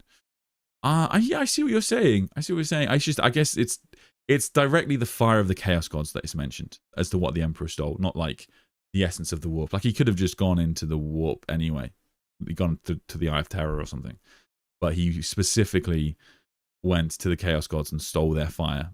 It's a metaphor, but it implies to me it's more about from chaos than from the warp. You know what I mean? But yeah, I get where you're coming from. Anyway, I am I think coughing a bit too much to keep going, but thank you so much, guys, for sticking with me. As I say, it is my birthday tomorrow, and after that I will continue to stream. I will be doing a stream on like my favorite books of 2026, and which I think I'll do next week before the end of the year. But outside of that, I'll be working on some videos as well. So you will see that. So I think this will probably be my last stream of Lawmas. So thank you so much for the birthday wishes. But also, I hope you guys will have a great Christmas. Lawmas has been like incredible. It's been such a lot of work. I'll be honest, I've been really burnt out over this Christmas period, because I've also had the videos to work on as well, and so yeah, right now I'm pretty burned out from streaming. So I'm going to take probably about a week off, but then I will do an end of year stream, kind of summary of like, I guess like my favorite lore from 2025 is what I'll do. Call it something like that. But thank you so much to all of you who join me on these, and it's kind of amazing. Like, you know, my editor messaged me today, and he was like, it is kind of I don't really say thank you enough, really, that I get to kind of do this, and like it is amazing to like look down and see so many people kind of enjoying these streams and having a great time. And I'm so privileged that I get to do all this, and I have such a good time doing it. So thank you so much to everybody who sticks with them and checks them out. And please do please do like the stream and subscribe. Let me know as we go into the new year, I will be thinking a lot about what to do with the channel going forward, what the best things I should like focus on. So please do it's a great time to give me your feedback. Please do let me know about what are the streams that you like, what's the content that you like and enjoy, what's the kind of things you would like me to focus on more. and that will definitely be something that I'll think about. And like I said, I've been able to hire an editor just because so many people have supported the channel, so that has meant that the quality of the videos, I think you'll see, is a lot better. But thank you so much to everyone that supports the channel. It really means the world. All of you guys who got gifted memberships or joined the channel, please do jump in the Discord as well if you have more questions. If I didn't get your questions today, I am very sorry. There was quite a lot in chat, but feel free to ping me in Discord or even on Instagram or wherever, and I promise you I'll get back to you. But thank you so much, everybody. Have a great Christmas, and I will see you next week. Take care.